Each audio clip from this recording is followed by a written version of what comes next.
Get him out. He can't pay." The order cracked across the emergency room like a slap. For half a second, even the monitors seemed to fall quiet. Patients turned their heads. A young mother pulled her child closer. Behind the registration desk, a clerk stopped typing with her fingers still resting on the keys. Maya William did not move away from the old man on the floor. "Did you hear me, Nurse William?" Dr. Victor Hale barked from behind her. He was the head of emergency medicine at Riverside General, a man with a sharp jaw, a white coat, and a talent for making every nurse under him feel small. "Step back. You are not authorized to touch that patient." Maya kept 2 fingers pressed against the old man's neck. His pulse fluttered weakly beneath her touch, uneven and frightening. His lips were turning blue. Rainwater dripped from his torn brown coat onto the polished lobby floor. He looked like a man who had spent the night under a bridge, and maybe many nights before that. "He's in cardiac distress," Maya said.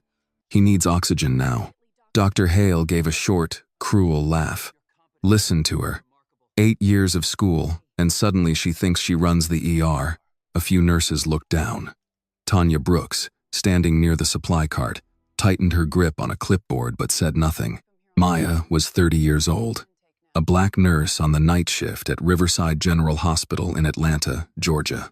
She had heard people like Dr. Hale before, people who used polished words in public and ugly ones when they thought no one important was listening.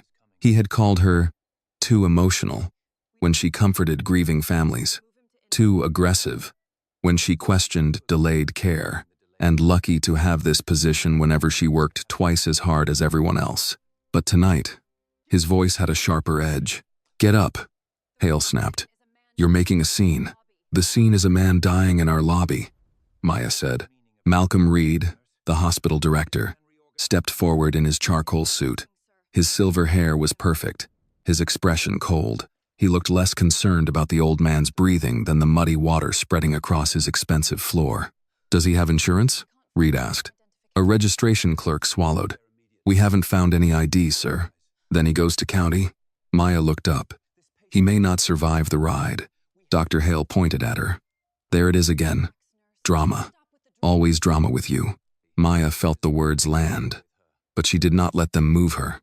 Her mother, Denise William, had raised her in a small brick house on the south side of Atlanta, where manners mattered, church mattered, and no one was allowed to look away from suffering just because suffering wore dirty clothes.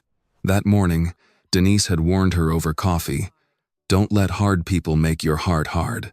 Now Maya heard those words in her chest. The old man's eyes opened for a moment, pale blue, clouded with pain but strangely focused. His hand found Maya's wrist and held on with the last strength he had. "Sir," Maya said softly, "my name is Maya. I'm going to help you. You will do no such thing." Hale said, "You touch that emergency kit, and I'll write you up for insubordination before this man is even off the floor. He needs aspirin, oxygen, and a cardiac workup. He needs a shelter," Hale snapped. "Not my trauma bay." The words were so ugly that even Reed glanced at him. Not in disagreement, but because Hale had said the quiet part too loudly. Tanya stepped closer. "Doctor, his color is bad." Hale turned on her. "Did I ask you, Nurse Brooks?" Tanya's mouth closed. Maya reached toward the emergency kit mounted on the wall. Hale moved fast, stepping between her and the kit. "Are you deaf, William? Or just too stubborn to understand basic instructions?" A murmur went through the waiting room. An older man in a falcon's cap lowered his magazine. A woman near the vending machine whispered, "Lord have mercy." Maya stood slowly, keeping one hand near the old man's shoulder. She was not tall, but she looked Dr. Hale directly in the eye. "Move." His eyebrows lifted. "Excuse me?" "Move, doctor." Reed's voice dropped low. "Nurse William, you are on thin ground." "I know exactly where I'm standing," Maya said. Beside a dying man. For a moment, the room held its breath. Maya knew what this could cost her. She needed this job. Her mother's prescriptions were expensive. The mortgage had not disappeared just because Denise's knees were getting worse. Maya's old Toyota made a grinding sound every cold morning, and her savings account was so small it felt more like a prayer than a plan. But the old man's pulse stumbled again. A life did not become less urgent because saving it was inconvenient. Dr. Hale leaned closer, his voice low enough to sound personal and cruel. People like you always think compassion is a qualification. It isn't. Discipline is. Obedience is. Knowing your place is. Maya's throat tightened, but her voice stayed calm. My place is with my patient. Then she stepped around him. Hale grabbed her forearm. The lobby went still. Maya looked down at his hand, then back at his face. Take your hand off me. Something in her tone made him release her. She opened the emergency kit, pulled on gloves, and took out the oxygen mask. Tanya, bring the tank. Reed snapped. Do not assist her. Tanya froze for one painful second. Then she rolled the oxygen tank forward. Yes, Maya. Hale's face flushed. Both of you are finished. No, Tanya said quietly. We're witnesses. Maya placed the mask over the old man's face and adjusted the flow. His chest rose shallowly, then again, a little stronger. Security arrived at the edge of the lobby. 2 men in Navy uniforms who looked uncomfortable before they even spoke. Reed pointed at the old man. Remove him. One guard hesitated. Sir, he looks real bad. That is not your medical opinion to make, Reed said. It's hers, Tanya replied. Maya checked the old man's pulse again. I need a wheelchair or a stretcher now. Hale stepped in front of her again. You will not bring him into my ER. Maya looked at the old man's broken shoes, then at Reed's polished leather ones, and something inside her settled completely. Then fire me after he's alive. A sound moved through the room. Not applause, not yet, but the sound of people remembering their own courage. Tanya brought the wheelchair. Together, she and Maya lifted the old man carefully.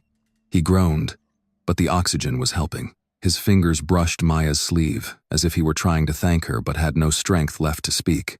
As they pushed him toward the treatment hallway, Dr. Hale followed, furious. You arrogant little fool. You think this makes you noble? Maya did not stop. Reed's voice came behind them, cold and final. This is not over. Maya kept both hands on the wheelchair. No, she said softly. It isn't. And beneath the oxygen mask, the old man's eyes opened again. For one brief second, he looked not helpless, not lost, but aware, as if he understood every word, as if he were remembering every face in that room. The wheelchair rattled over the threshold between the lobby and the treatment hallway, and Maya felt the shift immediately. Behind her was the public world, full of watching eyes and whispered judgment. Ahead of her was the narrow, fluorescent-lit corridor where decisions turned into consequences. The old man's head rested against the side of the chair, his oxygen mask fogging faintly with each shallow breath. His right hand still clutched the front of his torn coat, fingers curled as if holding on to something more than pain. Room 4, Maya said. Tanya pushed faster. Room 4 is supposed to be held for ensured cardiac intake. Maya glanced at her. Tanya gave a humorless smile. I didn't say I agreed with it. I said what it's supposed to be. Then tonight, it's being used for a man whose heart is trying to quit. They turned into the room. It was small, half-stocked, and colder than it should have been. A folded blanket lay at the foot of the bed. Someone had left an empty styrofoam coffee cup on the counter beside a stack of unused consent forms. Maya ignored all of it. She and Tanya lifted the old man from the wheelchair with the careful urgency that came only from years of moving fragile bodies without making their suffering worse. The old man groaned as his back touched the bed. I know, Maya said softly. I know it hurts. Stay with me. Tanya adjusted the oxygen while Maya reached for the blood pressure cuff. The numbers came up ugly, too low, pulse irregular, skin cold and damp. His chest rose in short, uneven pulls. Each breath a negotiation his body was beginning to lose. We need Dr. Harris, Tanya said. We need anyone willing to treat him, Maya replied. As if summoned by the sentence, Dr. Victor Hale stormed into the doorway.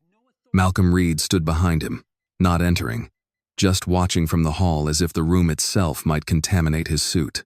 Hale's face was red now. Anger had stripped away the polished cruelty and left only the raw kind beneath it.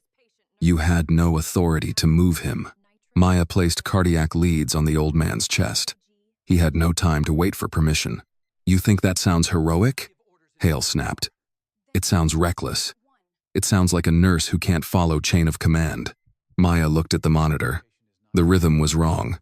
Not gone, not yet, but dangerous. Possible myocardial infarction.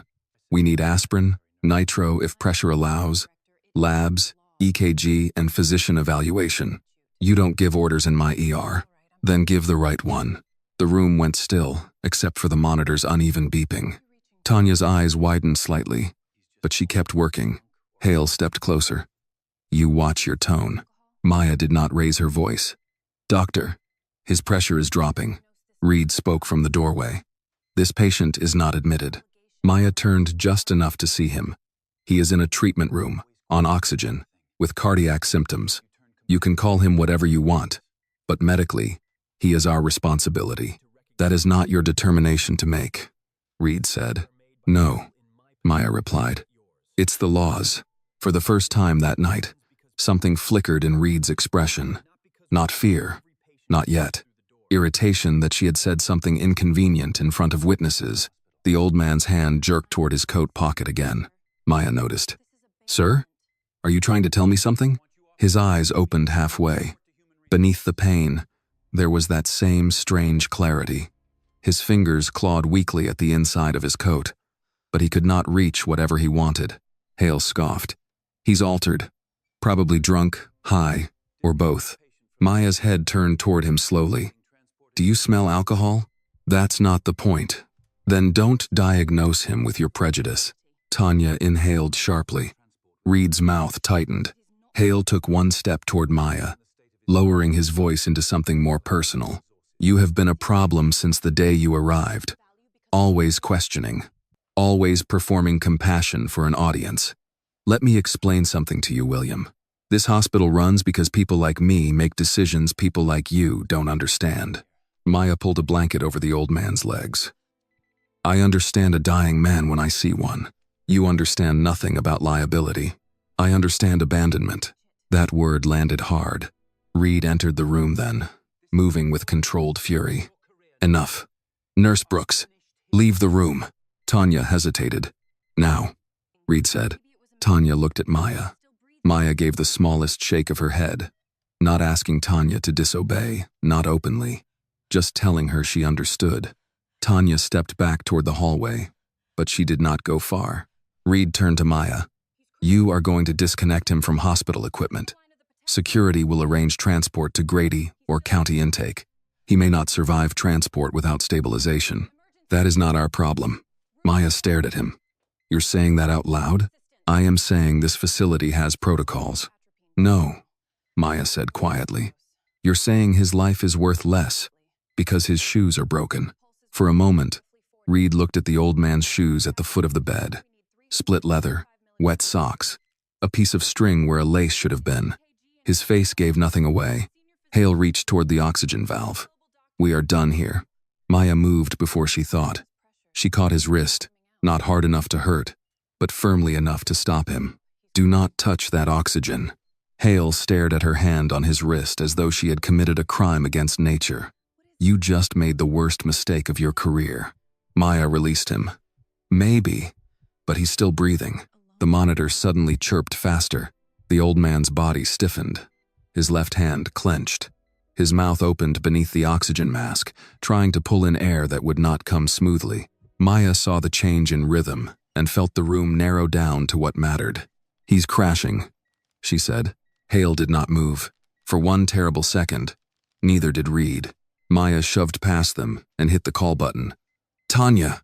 Tanya was already there. The next minutes lost their edges. Maya became hands, eyes, voice, training. She elevated the bed, checked airway, reassessed pulse, got aspirin crushed and ready, called for EKG, called again for Dr. Harris, then for any available physician. Tanya worked beside her without being asked twice, moving around Hale as if he were furniture blocking a hallway. Pressure? Maya asked. Still low, Tanya said. Pulse? Threading. The old man's eyes opened again. His gaze found Maya's face.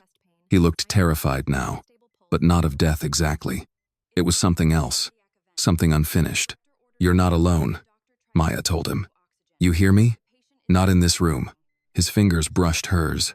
Then they slid weakly back toward his coat. This time, Maya reached into the inner pocket and felt paper. Not money. Not ID. A folded envelope, damp at one corner but sealed. On the front, written in shaky blue ink, were 2 words: Ryan only. She did not have time to think about it. The door burst open, and Dr. Elaine Harris stepped in, still pulling on gloves. She was in her 60s, small, gray-haired, and respected by nurses because she listened before she spoke. Her eyes moved over the monitor. The old man, Maya, Hale, Reed, and the oxygen setup in less than 5 seconds. "What happened?" Harris asked. Maya answered before anyone else could. "Male approximately 75. Collapsed in lobby, severe chest pain, cyanosis, unstable pulse, low BP, probable cardiac event. Director Reed ordered removal. Doctor." Hale attempted to discontinue oxygen. "Patient is deteriorating." Hale exploded. "That is a distorted account." Dr. Harris looked at him once. "Is the oxygen medically indicated?" Hale's jaw flexed. "Yes or no, Victor?" He said nothing. "That's what I thought." Harris moved to the bedside. "Maya, stay with me. Tanya, EKG now. And somebody get this man registered as John Doe if that's what it takes." Reed's voice hardened. "Dr. Harris, administrative approval has not been granted." Harris did not look away from the patient. "Then administratively approve the fact that he's not dying in my ER while I'm standing here." It was the first time all night someone with enough seniority had said what Maya had been saying from the start. For a brief moment, Maya felt the room shift. Not safe, not solved, but shifted. The EKG printed in a restless strip of paper.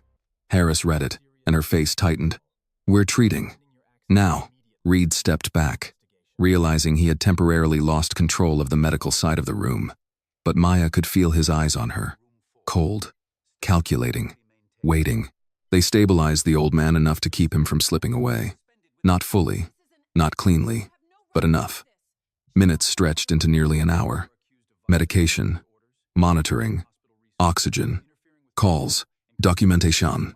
The kind of fight that did not look dramatic to people outside medicine but felt like holding a door shut against death with your shoulder. Finally, the old man's breathing steadied. His color improved by degrees.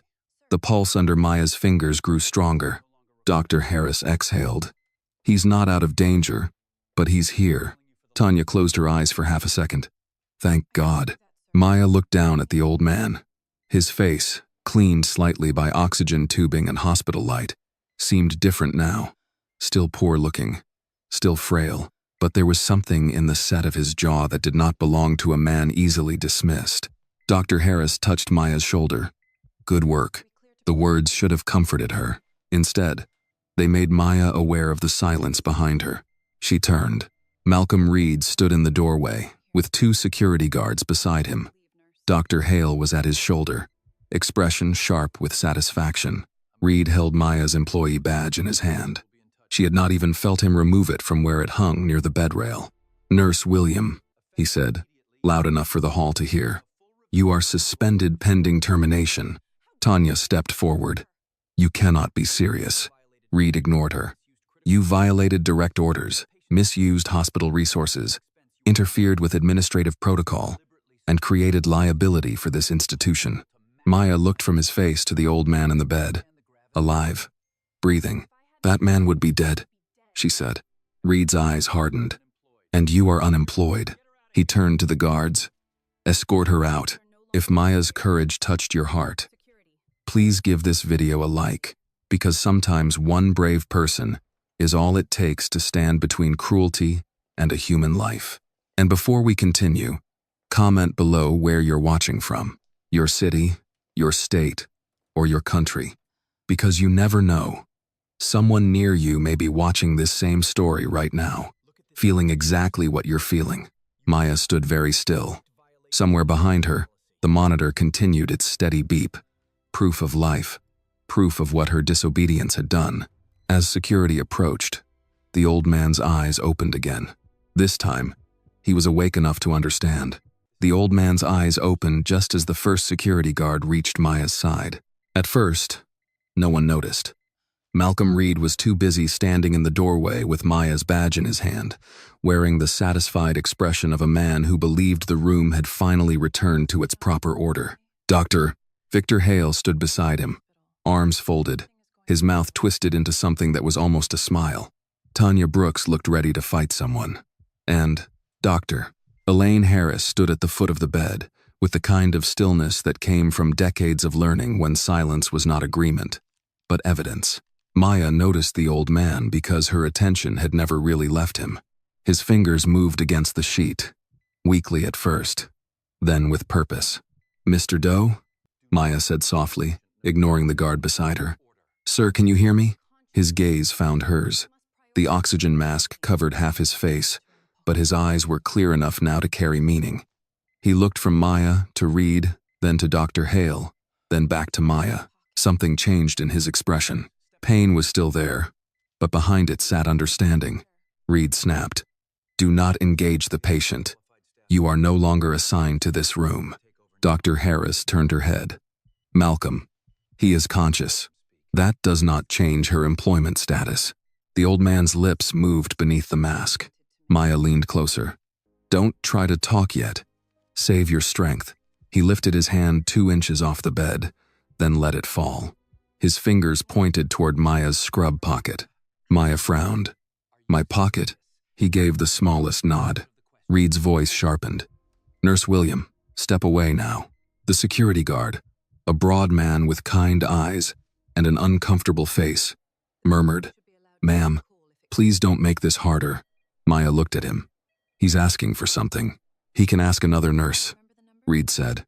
The old man shook his head. It was barely emotion, but everyone saw it. The monitor beeped steadily beside him, a stubborn little sound that seemed to argue with every cruel thing said in the room. Tanya stepped closer. "Maybe let the man speak." Hale scoffed. "He's disoriented." Dr. Harris's eyes never left the patient. "He looks oriented to me." The old man pointed again, this time more urgently, toward Maya's pocket. Maya reached in and pulled out her phone. His eyes held on it. "You want to make a call?" she asked. His nod was immediate. Reed let out a short laugh. "Absolutely not. This is not a public phone booth." The old man turned his head slowly toward Reed. For the first time, Maya saw something pass over Malcolm Reed's face that looked almost like discomfort. Not recognition, but the beginning of uncertainty. The old man's stare was not the stare of a frightened drifter. It was the stare of a man who had once given orders and expected them to be carried out. Dr. Harris said, "If it calms the patient, let him make the call." Reed glared at her. "Doctor, I am still director of this facility, and I am still the physician responsible for keeping him stable," Harris replied. "His stress level matters." Maya unlocked her phone and held it near the old man's hand. "Do you remember the number?" He nodded. His fingers trembled badly. Maya helped guide them, but he tapped the numbers himself. Slowly, carefully, 10 digits. No hesitation. When the call connected, Maya held the phone near his ear. The room seemed to shrink around that small sound of ringing. Once, twice. On the third ring, a man answered. His voice came through low and alert, the kind of voice that sounded awake even if it had been sleeping seconds before. "Bennett." The old man closed his eyes. Then he spoke, his voice rough, broken, but unmistakably controlled. "Ryan." There was silence on the other end. Then the man's voice changed. "Dad?" Maya felt the air shift. The old man swallowed. "I'm at Riverside General. What happened?" "Heart trouble. I'm alive because of a nurse." The voice on the other end became colder. "Where are you exactly?" "Emergency department." His eyes moved to Reed. "They tried to throw me out." No one moved. Reed's face went still. The old man drew a shallow breath and forced the next words out. "They fired her for saving me." A pause followed. It was not long, maybe 2 seconds, but it landed in the room like a door locking. Then Ryan Bennett said, "Who fired her?" The old man looked directly at Malcolm Reed. "The director." "What's his name?" Maya hesitated, but the old man did not. He had heard it spoken enough. "Malcolm Reed." The voice on the phone lost all softness. "Stay where you are. Do not let anyone move you. I'm coming." The line ended. For a moment, no one spoke. The old man's hand fell back against the sheet. He looked exhausted, but not afraid. Maya gently took the phone back and slipped it into her pocket. Reed recovered first. That was highly inappropriate. Dr. Harris gave him a look. A sick man called his son. Hale's mouth tightened. Assuming that was his son, Tanya turned to him. "You really can't help yourself, can you?" "Careful," Hale snapped. "No," Tanya said. "I've been careful for 15 years. Look where careful got us." Maya glanced at her, surprised by the quiet fire in her voice. Reed lifted Maya's badge slightly. "This spectacle changes nothing.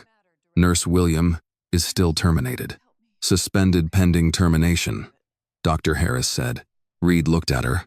"You said it yourself," Harris continued. "Words matter, Malcolm." Maya should have felt fear then. She knew that. The kind of fear that came when rent, groceries, prescriptions, and your mother's worried face all rose up at once. But something about the old man's call had steadied her. She still did not know who he was. She did not know who Ryan Bennett was. But she knew she had not imagined the authority in that voice. The security guard cleared his throat. "Mr. Reed, do you still want us to escort her out?" Reed did not answer immediately. That hesitation was small, but Maya saw it. Dr. Hale saw it too, and leaned toward him. "Malcolm, if you back down now, every nurse in this place will think policy is optional." Reed's face hardened again. "Escort her out." Tanya stepped between Maya and the guard. "She should be allowed to give a statement." "She can give it to unemployment," Hale said. Maya touched Tanya's arm. "It's okay." "No, it is not okay." "I know," Maya said softly. "But he's alive." Tanya's eyes filled, though she blinked the tears away fast. Nurses on night shift learned how to keep working with grief sitting in their throats. Maya turned to Dr. Harris. "His pressure needs watching. He responded to oxygen, but he's fragile. The envelope in his coat is marked Ryan only. He kept reaching for it." Dr. Harris nodded once. "I'll protect it." Reed's eyes snapped toward the coat hanging over the chair. "What envelope?" Dr. Harris moved casually, but with purpose, placing herself between Reed and the chair. "Patient property, not administrative business." The old man's eyes flicked to Dr. Harris, and for the first time, a faint trace of approval crossed his face. Security walked Maya down the hallway. No one touched her, and somehow that made the humiliation worse. It was the polite version of being thrown out, the version institutions preferred when they wanted cruelty to look orderly. Staff watched from doorways and behind computers. Some looked ashamed, some looked afraid. A few looked at Maya with open respect, but none of them spoke loudly enough for Reed to hear. At the nurse's station, Tanya called after her, "Maya." Maya turned. Tanya lifted her chin.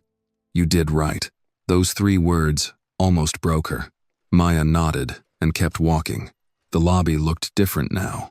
The rain had slowed outside, leaving the glass doors streaked and shining. The waiting room patients watched her pass. The older man in the Falcon's cap stood halfway, as though he wanted to say something but did not know if he was allowed. Maya reached the entrance with the 2 guards beside her. One of them opened the door and said quietly, "For what it's worth, ma'am, my grandmother would have wanted you in that room." Maya looked at him. "Thank you." Then she stepped outside.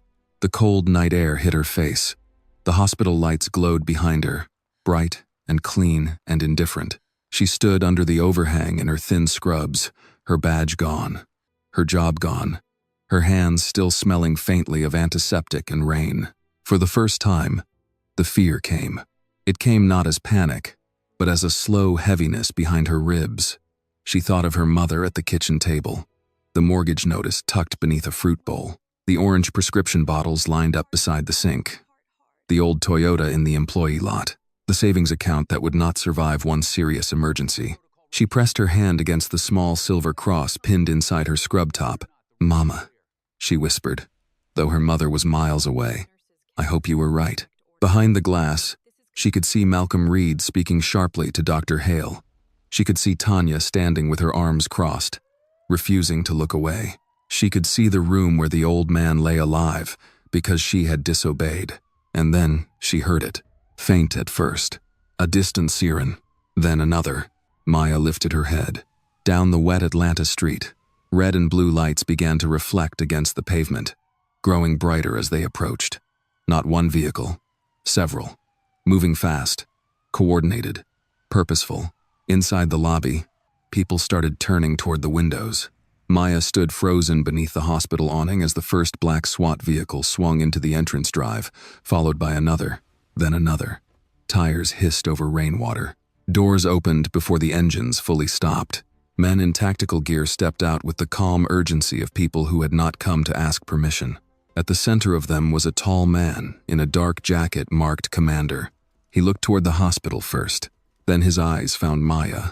He crossed the drop-off lane, rain shining on his shoulders, and stopped in front of her. "Are you Maya William?" he asked. Maya swallowed. "Yes." His jaw tightened, and behind the command in his eyes, she saw something deeply personal. "I'm Commander Ryan Bennett," he said. "You saved my father." For a moment, Maya forgot the cold. The man standing in front of her looked nothing like the boyish voice people imagined when they heard the word son. Commander Ryan Bennett was in his early 40s, broad-shouldered, with rain darkening the collar of his tactical jacket, and a face that carried discipline the way old churches carried stained glass, quietly, permanently. Behind him, SWAT officers moved across the hospital entrance in controlled lines. No one shouted. No one wasted motion. That made them more frightening, not less. "You saved my father," he said again, as if he needed the words to be real before he could move past them. Maya's throat tightened. "I did what any nurse should have done." Ryan looked through the glass doors toward the bright lobby. Apparently not any nurse. She had no answer for that. One of the SWAT officers approached, a woman with a helmet tucked under one arm and a radio clipped to her vest. "Commander, front entrance is covered. 2 units moving to the ambulance bay. Local PD has perimeter on the south lot." Ryan nodded without looking away from Maya. "No one leaves without being identified." "Yes, sir." Maya glanced toward the doors. "Your father is in room 4. Dr. Harris is with him. He was stable when they made me leave, but he needs monitoring." Ryan's expression shifted at the word made. "They escorted you out?" "They fired me first." The rain tapped softly on the overhang. Ryan's jaw moved once, controlled but hard. "Who put hands on you?" "No one. They didn't have to." He understood that. Maya could see it in his eyes. Some humiliations did not require force. Some were designed to be clean. He stepped toward the entrance. "Come with me." Maya hesitated. "I don't work here anymore." Ryan turned back. "Tonight, you are the only person I trust in that building." The words landed with more weight than he could have known. Maya pulled in a breath and followed him through the automatic doors. The lobby had changed completely in the few minutes since she had been pushed out. Patients sat frozen in their chairs. The registration clerks stared wide-eyed as SWAT officers took positions near the exits. A little boy clung to his grandmother's sleeve. The older man in the Falcon's cap stood slowly, watching Maya walk back in beside the commander, and gave her a small nod like a man at Sunday service, acknowledging truth when it entered the room. Malcolm Reed stood near the nurse's station with Dr. Victor Hale at his shoulder. Both men looked offended, but in different ways. Hale looked angry, like a man whose authority had been interrupted. Reed looked calculating, already measuring how to turn the situation into something manageable. "Commander Bennett," Reed said, forcing a professional tone. "This response is unnecessary. Your father is receiving care." Ryan stopped 10 feet from him. "My father received care because you were disobeyed." Reed's mouth tightened. "There seems to be a misunderstanding." There usually is when someone has to explain why an old man with chest pain was ordered out of an emergency room. Dr. Hale stepped forward. "With respect, Commander, you are entering a medical facility during an active shift with armed personnel. This is disruptive and potentially dangerous." Ryan looked at him. "And you are?" "Dr. Victor Hale, head of emergency medicine." Ryan's eyes moved over him once, not impressed. "You're the physician who tried to stop oxygen?" Hale's face flushed. "That is an outrageous characterization." Maya spoke before she meant to. It's accurate. Every head turned toward her. Hale glared. You no longer have standing to make clinical statements in this hospital. Ryan turned his head slightly. She has standing with me. The room went quiet again. Reed lifted both hands slightly, palms out. The gesture of a man trying to look reasonable in front of witnesses. Commander, your concern is understandable. But this hospital has procedures regarding unidentified patients, resource allocation, and security. Nurse William violated direct orders and created liability exposure. Ryan stared at him. My father is not liability exposure. No one said he was. You did. You just used more expensive words. Tanya Brooks stood behind the nurse's station, eyes bright with the fierce satisfaction of someone seeing a bully meet a language he could not control. Dr. Harris appeared at the hallway entrance, removing her gloves. She looked at Ryan, then at the SWAT team, then at Maya. Commander Bennett? She asked. Yes, I'm Dr. Elaine Harris. Your father is stable for the moment. He had a serious cardiac episode, and we need to continue treatment. He's conscious, but weak. Ryan's face softened for the first time. Can I see him? Yes, but calmly. He doesn't need more stress. I understand. Reed moved quickly. Doctor, before you allow that, we need to confirm next of kin documentation. Ryan turned so slowly that the lobby seemed to tense with him. You want paperwork before I see my father? It is standard policy. Dr. Harris looked at Reed. Malcolm, don't. But Reed had committed. Pride had a way of making foolish men continue walking after the bridge was gone. Ryan reached into his jacket and removed his identification. He handed it to the SWAT officer beside him, who passed it to Reed without a word. Reed looked at it. His expression changed just slightly. Commander Ryan Bennett, Atlanta Police Department Special Weapons and Tactics. Emergency contact on file for retired Major General Arthur Bennett. The name Arthur Bennett moved across Reed's face like a shadow. Dr. Hale noticed. What is it? Ryan did not answer him. He looked at Reed. Say his name. Reed swallowed. Arthur Bennett. Ryan's voice stayed low. Major General Arthur Bennett, United States Army, retired. My father. The man you tried to throw back into the rain. The waiting room erupted into whispers. The young mother covered her mouth. The older man in the falcon's cap muttered, Well, I'll be. Tanya closed her eyes for a second, as if thanking God for a very specific kind of timing. Maya stood still, stunned. She had known the old man was more than he appeared. She had seen it in his eyes, but she had not expected this. Not a general, not the father of the SWAT commander now surrounding the hospital. Reed recovered with impressive speed. Commander, we had no way of knowing his identity. Ryan's gaze hardened. That is the point. The sentence cut through the room cleaner than any shout could have.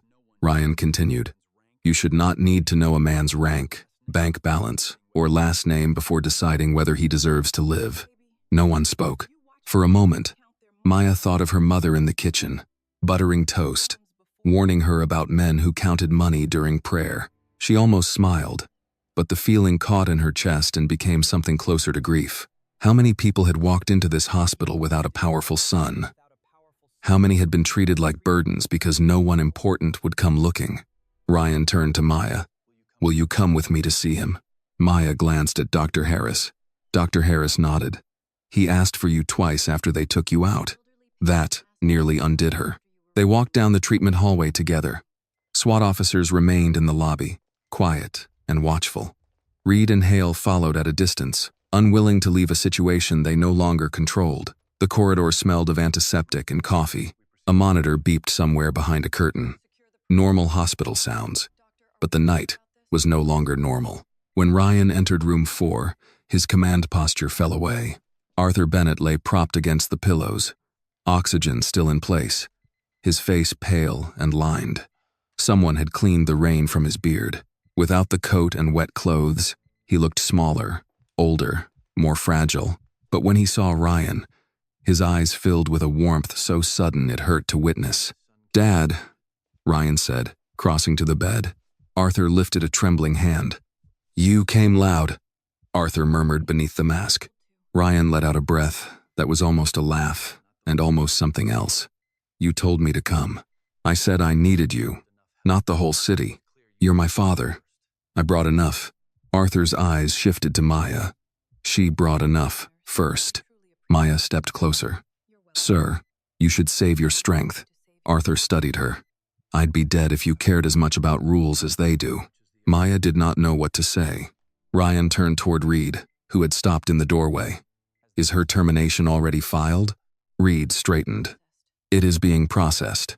Stop it. That is an internal administrative matter. Ryan's expression became very still. No. It became something else the moment your internal administration nearly killed my father, Dr. Hale said. That is not what happened. Arthur's eyes moved to him. Weak as he was, the old man's voice carried. You called me a shelter case. Hale went pale. Arthur turned to Reed. And you told them to get me out. Reed said nothing. Ryan looked at the officer beside him. Secure hospital surveillance from the lobby, treatment hallway, and room 4 exterior. Get statements from staff and patients who witnessed the incident. No recordings disappear. The officer nodded. Yes, Commander. Reed's face sharpened. You cannot seize hospital property without proper authorization. Ryan looked at him. Then call your attorney. I'll wait. That was when Malcolm Reed finally looked afraid. Not openly, not dramatically, but Maya saw it. The first crack. The tiny fracture in the polished surface of a man who had spent years mistaking control for power. Arthur squeezed Ryan's hand and looked at Maya again. Nurse William. Yes, sir. Don't let them tell you mercy is misconduct. Her eyes burned, but she kept her voice steady. I'll try not to. Outside the room, radios murmured. Footsteps moved with purpose. The hospital that had tried to throw Arthur Bennett away was now sealed by people who had come because he mattered. But as Maya stood beside his bed, she understood the deeper truth. He had mattered before the badge, before the title, before the sirens. That was why she had saved him. And now, because she had, the whole hospital was about to answer for what it had become. The first thing Malcolm Reed tried to do was smile. It was a small, controlled smile. The kind he had used for donors, grieving families, board members, and nurses who needed to be reminded that their opinions were not decisions. It had worked for him for years, in conference rooms, in budget meetings, in quiet conversations where someone's complaint could be turned into a misunderstanding. But standing in room 4 with Commander Ryan Bennett watching him and retired Major General Arthur Bennett breathing through an oxygen mask, the smile looked strangely out of place, like a silk tie at a house fire. Commander, Reed said, I understand emotions are high. Your father's condition frightened everyone, but I think once we review this calmly, you'll see there was never any intent to deny life-saving care. Arthur Bennett's eyes stayed fixed on him. Dr. Elaine Harris made a sound under her breath that was not quite a laugh. Maya stood near the wall, hands clasped in front of her, feeling the tremor finally begin in her fingers. During the emergency, she had been steady. While Dr. Hale shouted, while Reed threatened, while security escorted her out, she had stayed inside the narrow tunnel of what needed to be done. Now that Arthur was breathing and SWAT had sealed the hospital, the tunnel was gone. The room felt wider. The consequences had more space to stand in. Ryan turned to the officer beside him. Sergeant Miles, start with the lobby footage. I want a copy secured before anyone in administration touches it. Yes, sir, the officer said, already moving. Reed's smile disappeared. Commander Bennett, hospital surveillance contains protected patient information. You cannot simply take it. I'm not taking it, Ryan said. I'm preserving it. For what purpose? Ryan looked at his father, then back at Reed. For the purpose of determining whether a hospital director ordered staff to abandon a patient in medical distress. That is an inflammatory statement. So was get him out. He can't pay. Reed's face tightened. You heard that secondhand. From the doorway, Tanya Brooks said. I heard it firsthand. Everyone turned. Tanya had come in quietly, a chart hugged to her chest like armor.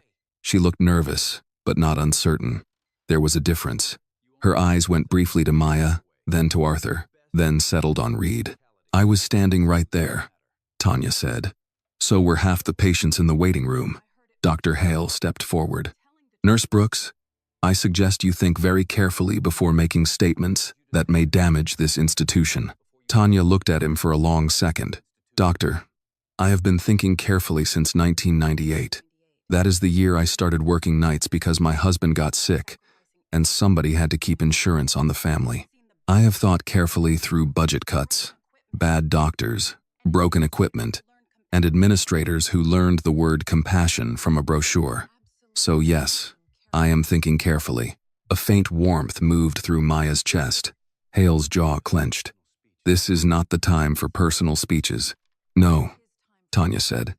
It's the time for the truth. Arthur's hand shifted on the blanket. Ryan leaned close. You okay? Arthur nodded faintly. Let her talk. Tanya took a breath. Mr. Reed ordered the patient removed before any proper assessment was done. Dr. Hale blocked Nurse William from the emergency kit. He insulted her repeatedly, told her to know her place, and tried to stop the oxygen. That is a lie, Hale snapped. Maya spoke quietly. No, it isn't. Hale turned on her.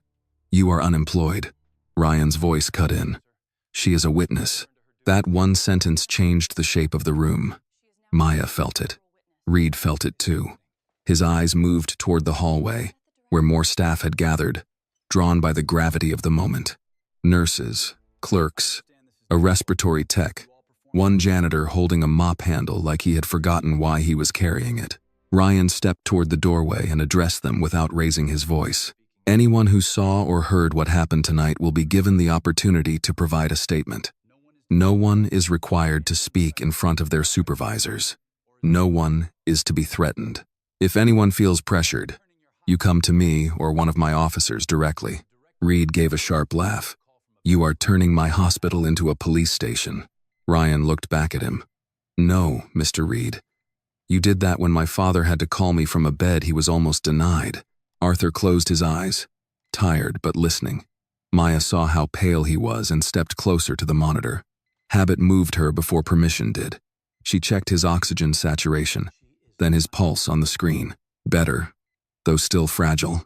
Dr. Harris watched her and said, Maya, stay where you are. Reed's head snapped toward her. She is not staff. She is the nurse who stabilized him, Harris said. And until I have someone better for this particular patient, she stays, Hale said. Elaine, you are undermining hospital leadership. Dr. Harris removed her glasses and looked at him with the exhausted patience of a woman who had spent 40 years dealing with men who mistook volume for competence. Victor, hospital leadership nearly became a coroner's problem tonight. I'm comfortable undermining that. Someone in the hallway coughed to cover a laugh. Maya looked down quickly, but she could not stop the corner of her mouth from moving. Ryan's radio crackled. Sergeant Miles's voice came through. Commander, surveillance office is locked. Technician says access requires director authorization. Ryan looked at Reed. Authorize it. Reed folded his arms. I will not allow armed intimidation to override hospital protocol. Arthur opened his eyes again. His voice came out rough, but each word was clear. Malcolm Reed. Reed looked at him. Arthur reached up slowly and pulled the oxygen mask aside. Maya immediately leaned in. Sir, please keep that on. One sentence. Arthur murmured. Ryan's face tightened, but he let him speak. Arthur stared at Reed with the calm of an old soldier who had seen too many men hide cowardice behind procedure. If you need a man's title before you find his humanity, you have no business leading a hospital. The room went silent. Maya gently returned the oxygen mask to his face. Arthur allowed it, though his eyes stayed on Reed. For the first time, Reed had no immediate reply. Dr. Hale filled the silence because men like him often did. This is absurd. A sentimental performance does not change the facts. Nurse William broke chain of command. Tanya looked at him. And thank God she did. Ryan turned to Sergeant Miles over the radio. Get hospital legal on the phone. If they delay, contact APD command and request a preservation order. Also, notify the city attorney that potential patient abandonment occurred involving a retired general and a city SWAT commander's immediate family member. Reed's face paled one shade. Maya saw it happen and understood. Reed was not afraid of morality. He was afraid of documentation. The hallway began to stir. Two SWAT officers moved toward the administrative wing. A local police sergeant arrived through the lobby doors and spoke quietly with Ryan. Nurses started whispering, and not the usual weary gossip of night shift. This was different. This was the sound of people realizing that something they had endured privately might now be seen publicly. A woman in her 60s stepped forward from the waiting area, still wearing a church cardigan over her nightgown. "Commander?" Ryan turned. "Ma'am, I was sitting by the vending machine. I heard that doctor call her arrogant. I heard the director say the old man could go to county." She looked at Maya. "My husband died in this hospital 12 years ago. A nurse sat with me after. I remember what good nursing looks like. That girl was doing it." Maya's eyes burned. Ryan nodded to an officer. "Take her statement." The older woman looked at Maya again. "Baby, you keep your head up." Maya could only whisper, "Thank you, ma'am." That ma'am would have made her mother proud. Reed moved closer to Ryan, lowering his voice, trying to pull the situation back into private channels. "Commander, surely you understand reputational harm.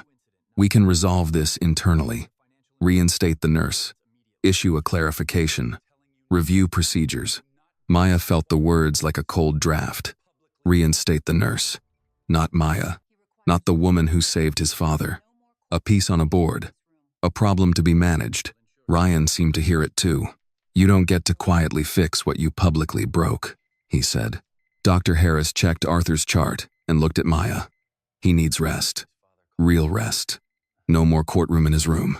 Ryan nodded. "You're right." He leaned over his father. "Dad, I'm going to handle this." Arthur's eyes softened. "Don't handle it angry." Ryan gave a small, tired smile. "You called SWAT. I called my son. That's worse."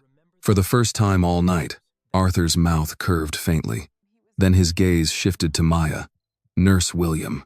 "Yes, sir." "You did not ask who I was." "No, sir." "Why?" Maya thought about the answer. She thought about the lobby floor, his broken shoes, Reed's polished voice, her mother's warning, and the thin pulse beneath her fingers. "Because you were dying," she said. That was enough. Arthur closed his eyes, and a tear slipped quietly from the corner of one. He did not wipe it away. Ryan saw it. His face changed, not in front of the room, but inwardly, where sons keep the child they used to be. Then he straightened and turned toward the hallway. "Mr. Reed," he said, "you and Dr. Hale will remain available for questioning." Reed stiffened. "Are we being detained?" "Not yet." The two words were quiet. They were also heavier than handcuffs. Maya followed Ryan out into the hallway, though she was not sure whether she was allowed to. No one stopped her. That alone felt strange. In the lobby, the hospital had become a place of reckoning. SWAT officers guarded exits. Local police took statements. Patients spoke in low voices to officers. Staff who had spent years looking over their shoulders now glanced toward Reed with something close to courage. Tanya came to stand beside Maya. "You okay?" Maya gave a soft laugh, but there was no humor in it. "I got fired, escorted out, brought back in by SWAT, and found out my patient is a general. I don't think okay is the word." "No," Tanya said, "but alive is, and so is right." Across the lobby, Sergeant Miles emerged from the administrative hallway with a hospital technician beside him. He looked at Ryan and nodded. "We have the footage." Reed's posture changed. Not much, just enough. Maya saw it, and so did Ryan. The commander turned toward the surveillance office, and everyone seemed to understand at once that the night was not ending. It was opening. The cameras would show what happened. The statements would fill in what the cameras missed. And Malcolm Reed, who had spent years using policy as a wall, was about to discover that walls could become evidence. Maya looked through the glass doors at the wet Atlanta pavement flashing red and blue under the emergency lights. Somewhere far away, her mother was probably asleep in the little brick house, unaware that her daughter's life had just split into before and after. Maya touched the small cross hidden inside her scrub top and whispered, "I'm still here." Then she turned back toward the hospital, where the truth was waiting to be played on a screen. The surveillance office at Riverside General was smaller than Maya expected.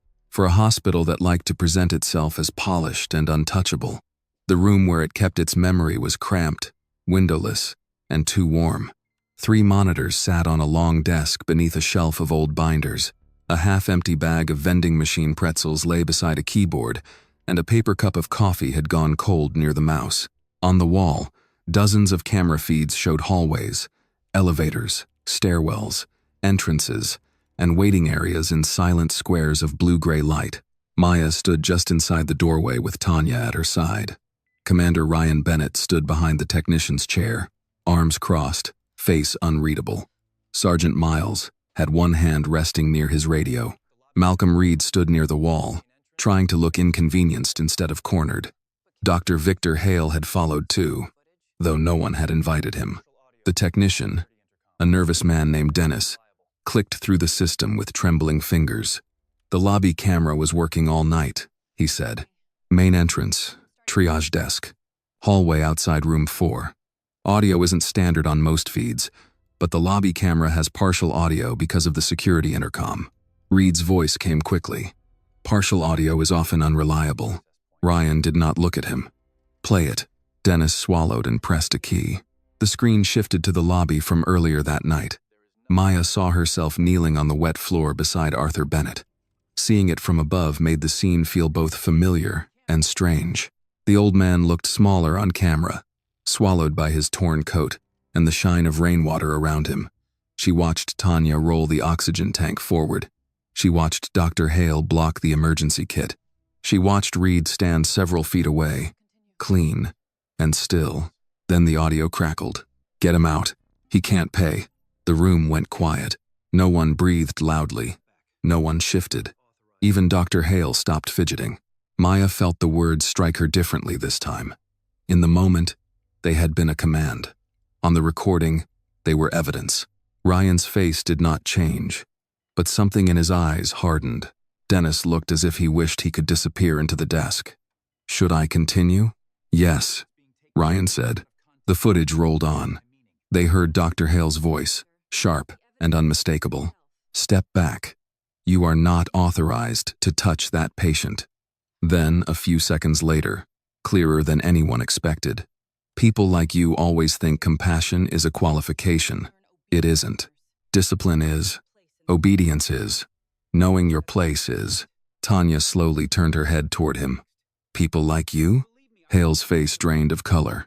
That was taken out of context.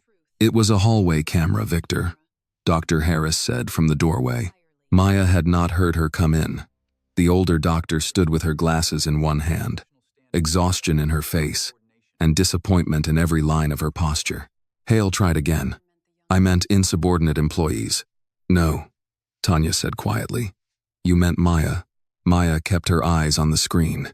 She did not want to look at Hale, not because she was afraid of him, but because if she looked at him now, she might finally let herself feel everything she had been too busy to feel. The insult, the hand on her arm, the way he had tried to make her small while a man was dying at her knees. The footage continued. There was Maya opening the emergency kit. There was Tanya bringing the oxygen. There was Reed calling security. There was the old man being lifted into the wheelchair and taken down the hall. Ryan spoke without turning. Save that file to an external drive, then duplicate it. Dennis nodded. Yes, sir. Reed cleared his throat. Commander, I have already acknowledged that certain language may have been unfortunate, but emotional reactions during emergency operations are not criminal matters. Ryan turned then. Slowly. My father was in medical distress.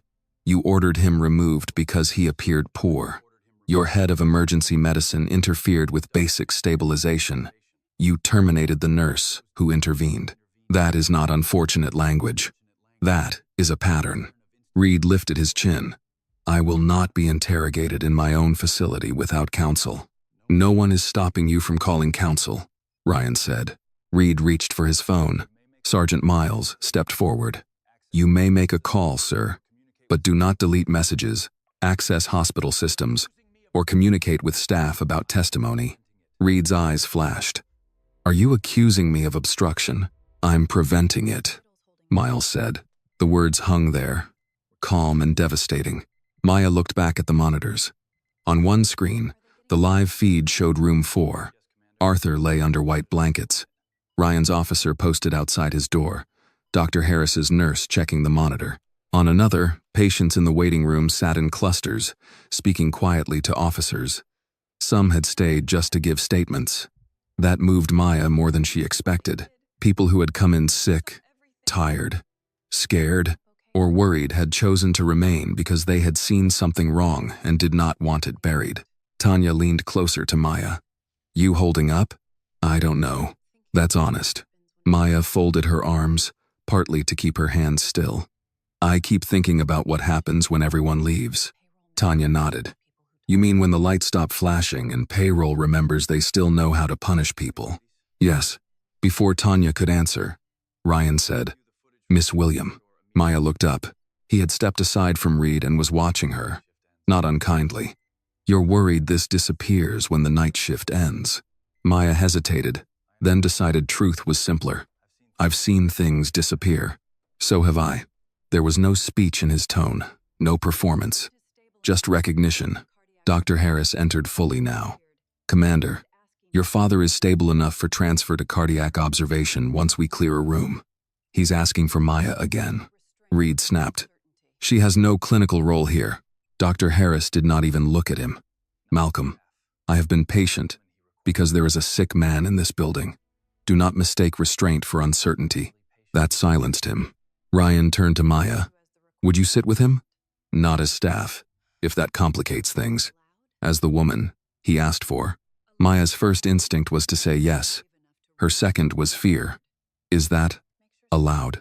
Dr. Harris's face softened. In 40 years, I've found that allowed often depends on who is brave enough to write it down afterward. Tanya smiled faintly. That sounds like a yes. Maya nodded. I'll sit with him. The walk back to room 4 felt longer than before. The hospital was still the same place physically, but every hallway now seemed to carry a different weight. Staff lowered their voices as Maya passed. Some nodded. One older janitor, Mr. Lewis, touched 2 fingers to the brim of his cap and said, Evening, Miss Maya, the way older Southern men sometimes did, when respect was quiet, but clear. Evening, Mr. Lewis, she answered. That small exchange steadied her. Arthur Bennett was awake when she entered. The oxygen mask had been replaced with a nasal cannula, and his face looked less gray than before. He was still weak, still hooked to monitors, still far from safe, but his eyes were open and waiting. Maya pulled a chair beside the bed. You asked for me, sir? Arthur studied her for a long moment. You keep calling me, sir. My mother would appear through that wall and correct me if I didn't. A faint smiley touched his mouth. Good mother. The best. He looked toward the door, where a SWAT officer stood outside. Ryan tell you who I am? Yes, sir. And did it change anything? Maya thought about that. It changed the number of armed men in the hospital. Arthur gave a weak breath that might have been a laugh. Fair answer. But no, Maya said. It didn't change why I helped you. His eyes softened. That is why I wanted you here. Maya sat quietly. The room hummed with machines and distant voices. Outside, rain continued tapping against the windows, gentler now. Arthur's hands rested on the blanket, spotted with age. Veins raised beneath thin skin. They did not look like hands that had once commanded troops, signed orders, held flags, buried friends. But Maya knew hands could carry histories. The skin no longer announced. You looked at me like a man, Arthur said. Maya turned to him. In the lobby, he continued. Most people looked away. Some looked at my clothes. Some looked at the water on the floor. You looked at my face. Maya swallowed. You were scared. I was angry. You were dying. That too. For a moment, they simply sat with the truth of it. Arthur closed his eyes. My wife used to tell me pride was just fear. Wearing a good suit. Maya thought of Malcolm Reed and nearly smiled. She sounds wise. She was. Mean at Scrabble, though. This time Maya did smile. Arthur opened his eyes again. After she died, I started walking more. No driver, no staff, no one announcing me. Just walking. Bus stops, diners, shelters, churches. You learn a great deal about your country when nobody thinks you matter. Maya listened. He looked toward the ceiling. Tonight, I was coming back from a veterans outreach meeting. I got turned around in the rain. Chest started burning 2 blocks away. By the time I reached your doors, I couldn't stand. His voice grew quieter. And then I heard that man say I couldn't pay. Maya felt anger rise again, slow and hot. Arthur turned his head toward her. Don't let anger poison you.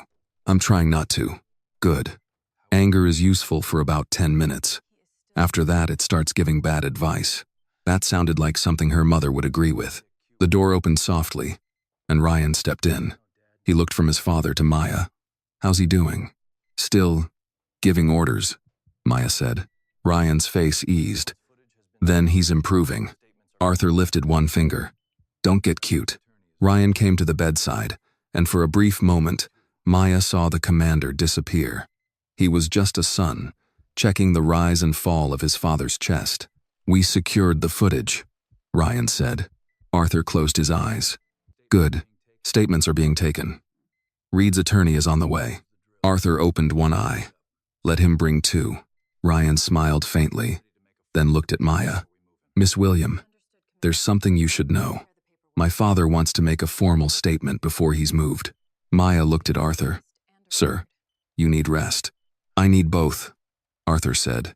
Rest and a record. Ryan's expression grew serious. He wants you present when he gives it. Maya's chest tightened. Why me? Arthur reached for her hand. His grip was weak, but deliberate. Because, child, he said, justice should begin with the person nobody listened to. Maya looked down at his hand covering hers, and for the first time that night, she had to blink hard to keep from crying. Outside the room, radios murmured and footsteps gathered. The hospital was preparing for another confrontation, this one not on a lobby floor but in words, statements, and records. Malcolm Reed had believed paperwork could protect him. Now paperwork was coming for him. Maya sat beside Arthur Bennett and held his hand as Ryan called Dr. Harris back in. The night was not over, but the truth had found its voice.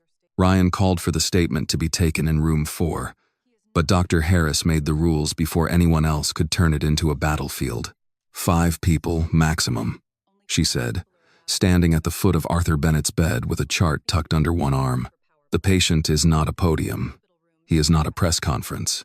He is an elderly man recovering from a cardiac event. And if any of you forget that, I will remove you myself. Arthur gave a faint smile. She reminds me of your mother.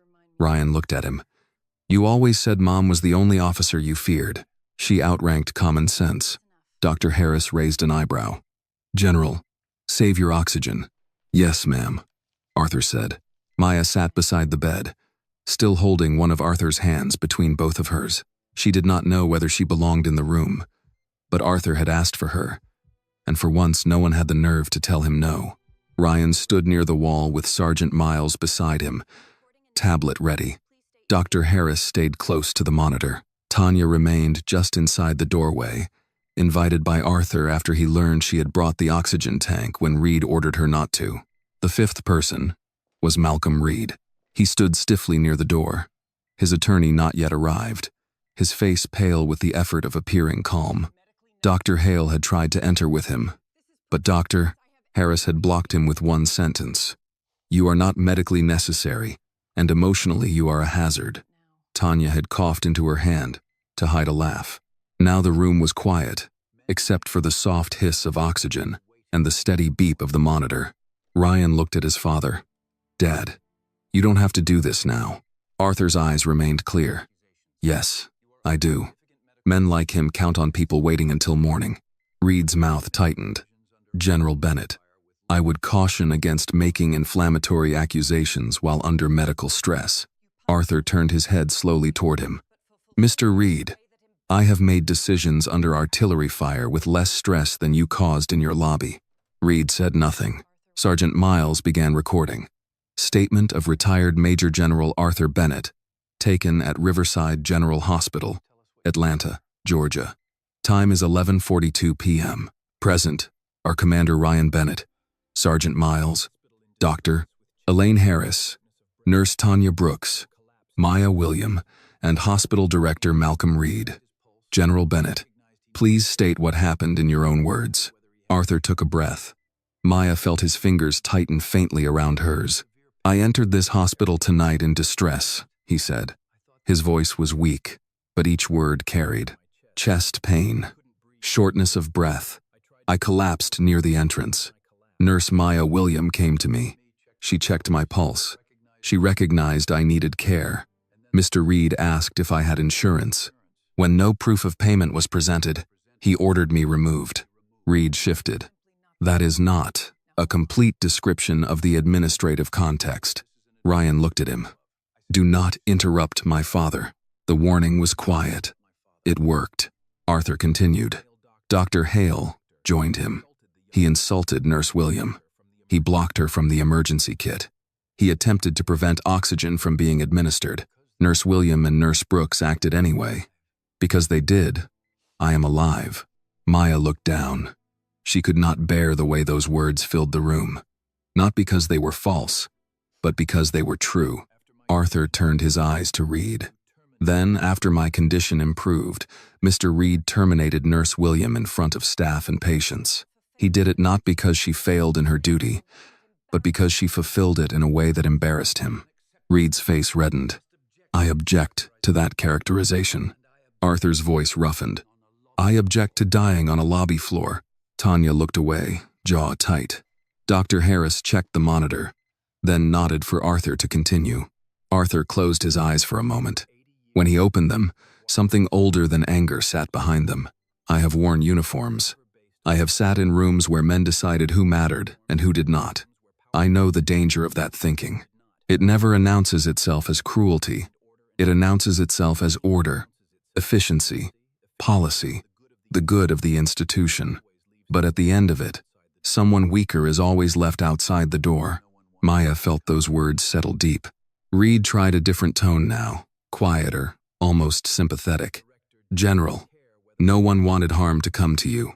Arthur looked at him with exhausted disbelief. You did not care whether harm came to me. That is not better.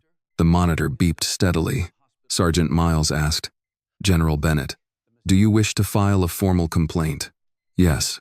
Against whom? Malcolm Reed, Victor Hale, and Riverside General Hospital pending review. Reed exhaled sharply. This is a mistake. Arthur's gaze did not move. No, the mistake was yours. This is the record. Maya's phone buzzed in her pocket. She flinched slightly, then remembered she had not called her mother. She pulled the phone out enough to see the screen. Mama. Of course. It was nearly midnight, and Denise William had the instincts of a woman who could feel trouble from across town. Maya declined the call with a silent ache. A second later, a text appeared. You okay, baby? Maya stared at the words. She wanted to answer yes, but her thumbs would not move. Arthur noticed. Your mother? Yes, sir. Answer her. Mothers outrank generals. Ryan gave a quiet snort. That's true. Maya typed. I'm safe. Long night. I'll explain soon. The reply came almost immediately. I'm praying now. Maya closed her eyes for a second. Then she slipped the phone away. Sergeant Miles ended the recording and secured the file. Statement complete. Dr. Harris stepped in. That's enough. General Bennett needs rest and cardiac observation. Arthur did not argue this time. His strength was fading. Maya could feel it in the loosening of his grip. Ryan came to the bedside. You did good, Dad. Arthur looked at him. Don't let them make this only about me. Ryan's expression softened. I know. No, Arthur whispered. You don't. Not yet. He turned his eyes toward Maya. Ask her how many others. The room went still. Maya's breath caught. Reed looked sharply at her. That is irrelevant. Ryan turned to Maya. How many others? Maya felt every eye on her. She thought of the woman with numbness in her left arm who waited 4 hours. The retired mechanic asked about payment before pain. The teenager with the broken wrist. The men and women who sat in the waiting room pretending not to be ashamed because they could not afford to be sick. She spoke carefully. I don't have numbers. I didn't ask for numbers, Ryan said. I asked how many. Maya looked at Reed. He stared back with a warning in his eyes. the kind of warning she had seen before. Be careful. Think about your future. Remember who signs the forms. For the first time that night, it did not work. Too many, Maya said. Tanya's voice came from the doorway. She's right. Dr. Harris folded her arms. She is. Reed's composure cracked. This is becoming an employee grievance session. No, Dr. Harris said. It is becoming a pattern. Ryan looked at Sergeant Miles. Expand the scope. I want prior complaints, transfer records, delayed care reports, and security removal logs from the last year. We start with tonight, but we don't stop there. Reed stepped forward. You do not have authority to audit this hospital. Ryan met his eyes. Maybe not alone. As if the sentence had summoned them, footsteps approached from the hallway. A woman in a navy suit entered with 2 uniformed officers behind her. She was in her late 50s, composed, silver hair cut neatly at her jaw, carrying the kind of presence that made people straighten without knowing why. Commander Bennett, she said. Ryan turned. Deputy Chief Wallace. Reed's face changed again. The woman looked at him. Mr. Reed, I am Deputy Chief Marlene Wallace with Atlanta Police Department. City Legal has been notified. Given the circumstances, we are preserving all relevant evidence pending review. Reed tried to recover. Deputy Chief, surely there has been some overreaction. Wallace looked past him toward Arthur, then at Maya. A retired general collapsed in your lobby. A nurse was fired for treating him, and half the waiting room is giving statements. I would call this many things. Overreaction is not one of them. Tanya murmured, Amen, under her breath. Wallace turned to Maya. You are Maya, William. Yes, ma'am. I understand you were escorted out after rendering aid. Yes, ma'am. Wallace studied her for a moment. Not coldly, but with a seriousness that asked for courage without saying so. At some point tonight, we'll need your full statement. Maya nodded. I'll give it, Reed said. She is a disgruntled former employee. Deputy Chief Wallace looked at him. Mr. Reed, every time you speak, you make her more credible. For the first time all night, Tanya smiled openly. Dr. Harris ordered Arthur moved to cardiac observation, and this time no one dared mention insurance. As the transport team arrived, Maya stepped back, but Arthur reached for her again. Stay close, he whispered. I will. Ryan walked beside the bed as they moved Arthur into the hall. SWAT officers parted. Nurses watched. Patients in the waiting room fell silent as the old man passed through, no longer invisible. Not because he was a general, Maya thought, but because the truth around him had finally made people look. As Arthur disappeared toward the cardiac unit, Deputy Chief Wallace's officers moved toward administration. Sergeant Miles carried the secured footage. Reed stood in the hallway, his suit still perfect, his authority no longer so. Maya remained by the doorway of room 4, suddenly aware of how tired she was. Tanya came beside her and handed her a paper cup of coffee from the nurse's station. It's terrible, she said. Maya took it. I know. You want sugar? No. You sure? Maya looked at the cup, then at Reed being asked for his office access codes by a police officer. Actually, she said. Yes. Tanya nodded. That kind of night. Maya sipped the bad coffee and felt warmth move through her hands. The night had begun with a man no one wanted to save. Now it was becoming something larger, something that reached beyond one room, one cruel order, one stolen badge.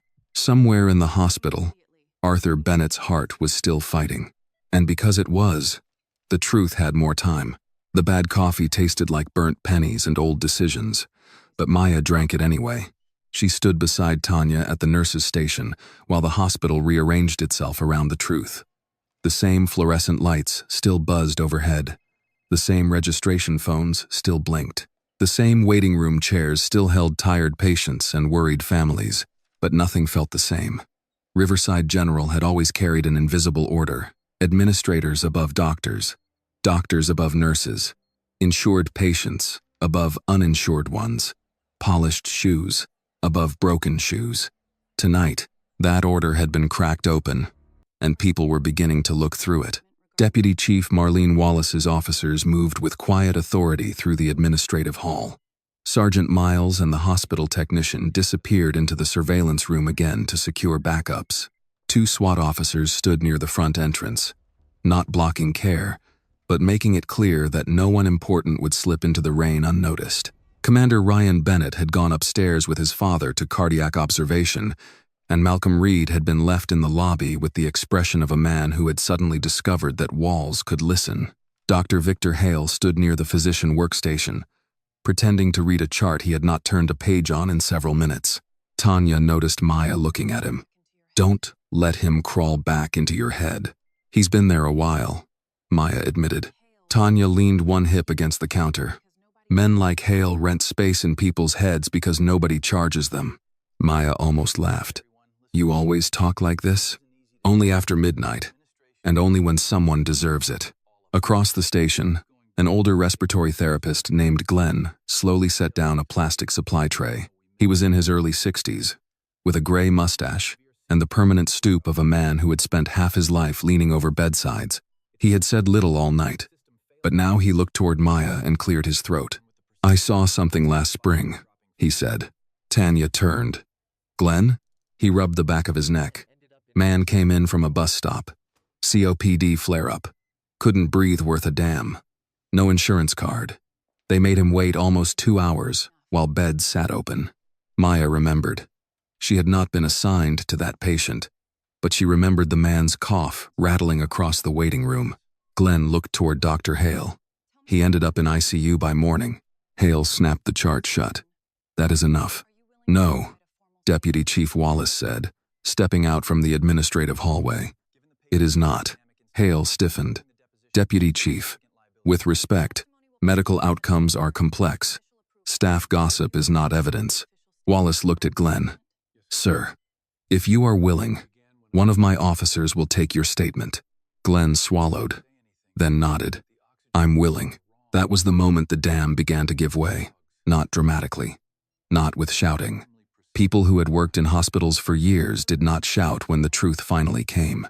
They spoke carefully, because they knew careers could be broken by a sentence. A registration clerk named Amy admitted that uninsured patients were routinely told to wait before triage if the director was on site. A security guard said he had been ordered more than once to move along people who looked homeless before nurses could assess them.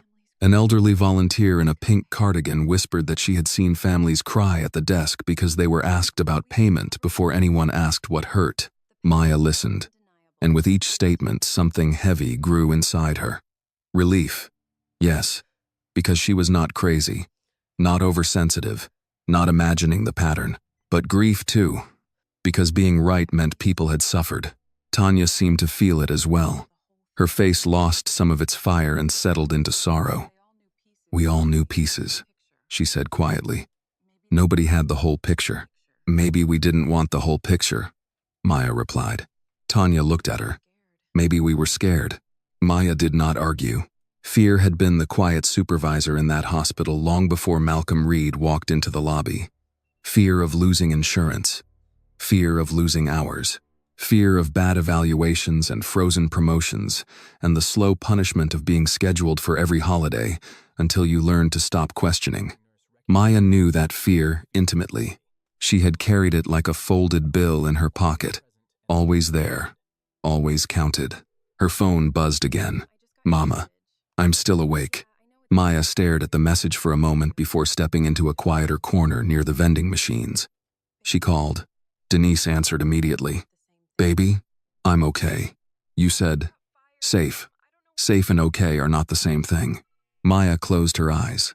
Her mother's voice had a way of pulling the child out of her, the little girl with scraped knees and too many questions.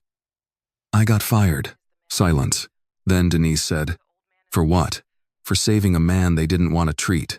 Another pause. This one was different. Heavier, but not surprised. "Is he alive?" "Yes." "Then we'll figure out the rest." Maya pressed a hand over her eyes. "Mama, it's bigger than that.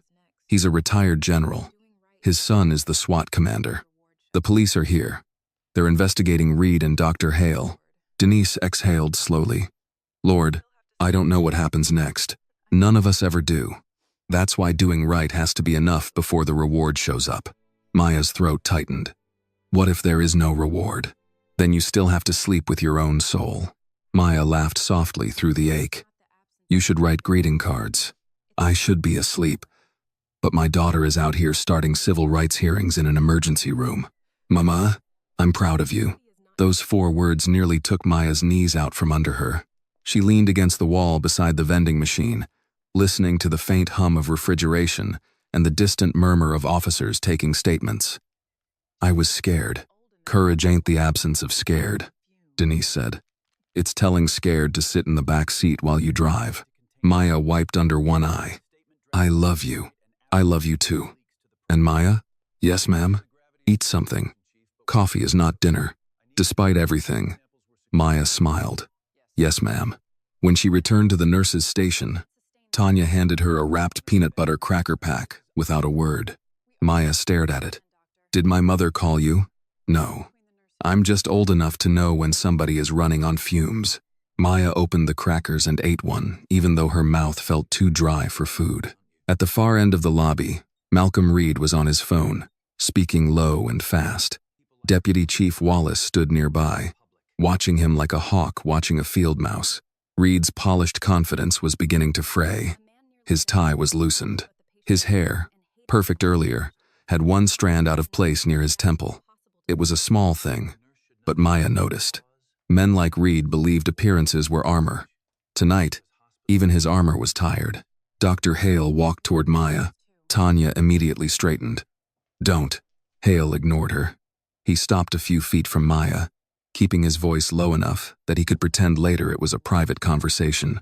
You must be enjoying this. Maya looked at him. No, don't lie. People like you wait years for a chance to play victim in public. Tanya moved, but Maya touched her arm. Maya faced Hale fully. A man nearly died tonight because you hated what he looked like and hated that I challenged you. There is no enjoyment in that. His eyes narrowed. You think this ends with applause? You think they give you a medal and everything changes? Hospitals have long memories. So do patients. For a second, something ugly flashed across his face. Then Deputy Chief Wallace's voice came from behind him. Dr. Hale. He turned. Wallace held up a small recorder. Since you have opinions you're comfortable sharing, let's put them somewhere official. Hale's mouth opened, then closed. Tanya whispered. That's what I call bedside manner. Maya had to look away to keep from smiling. Before Hale could answer, the elevator at the end of the hallway opened. Commander Ryan Bennett stepped out. His face was controlled, but his eyes were darker than before. Dr. Harris walked beside him, holding a chart. Maya's chest tightened. Is General Bennett all right? Ryan heard her and came straight over. He's stable. Resting. He asked me to tell you he is following orders, temporarily. That sounds like him, Maya said. Dr. Harris gave a tired smile. His cardiac markers are concerning, but we caught it soon enough. Because of you. Maya accepted the words quietly this time. Maybe she was too tired to deflect them. Ryan looked toward the administrative hall, then back at Wallace. What have we got? Wallace's expression sharpened. More than tonight. Staff statements suggest a pattern of delayed or denied preliminary care for uninsured and homeless patients. We're preserving records. Ryan nodded once. Then we keep going. Reed, hearing this, stepped forward. Commander, Deputy Chief, I strongly advise against broadening this into a fishing expedition. Ryan turned toward him. My father asked one question upstairs. Reed said nothing. Ryan's voice was calm. He asked how many others. The lobby fell quiet again. Maya felt the question move through the room like a bell. How many others had been left waiting? How many had been judged by shoes, coats, addresses, skin, accents, age, poverty? How many had no son with a badge? No title waiting to be discovered? No sirens coming down the street? Reed looked around and seemed to realize that everyone else was asking the same thing. Ryan stepped closer to him. Until we know the answer, nobody here is finished. Outside, the rain had stopped. The city lights shone across the wet pavement, red and blue still pulsing against the hospital windows. Maya stood with a cracker in one hand, coffee in the other, her job uncertain, her future cracked wide open, and understood that the night had become larger than her fear. What began with one old man on the floor was now turning into a reckoning, and for the first time since she put on scrubs that evening, Maya wondered if Riverside General might finally be forced to heal itself. The question hung over Riverside General like smoke after a fire. How many others? No one said it again for several minutes, but Maya could feel it moving from person to person. It was in the way the registration clerks avoided Malcolm Reed's eyes. It was in the way nurses who had once lowered their voices now stood a little straighter. It was in the way patients in the waiting room seemed to understand that the night's chaos was not an interruption of care, but maybe the beginning of accountability. Commander Ryan Bennett stood near the nurses' station with Deputy Chief Wallace, Sergeant Miles, and Dr. Harris. Maya remained a few feet away with Tanya, close enough to hear but not important enough, at least in her own mind, to belong in the circle of command. Ryan noticed that and looked at her. "Miss William, come here." Maya stepped closer. Reed immediately objected. "She is not an employee." "No," Ryan said. "She is the person who made sure the witness to tonight's misconduct survived." Reed's mouth tightened, but he did not answer. Deputy Chief Wallace opened a folder an officer had just handed her. "We have statements from 6 staff members and 4 patients so far. All consistent." The old man collapsed. Reed ordered removal. Hale interfered. Maya rendered aid.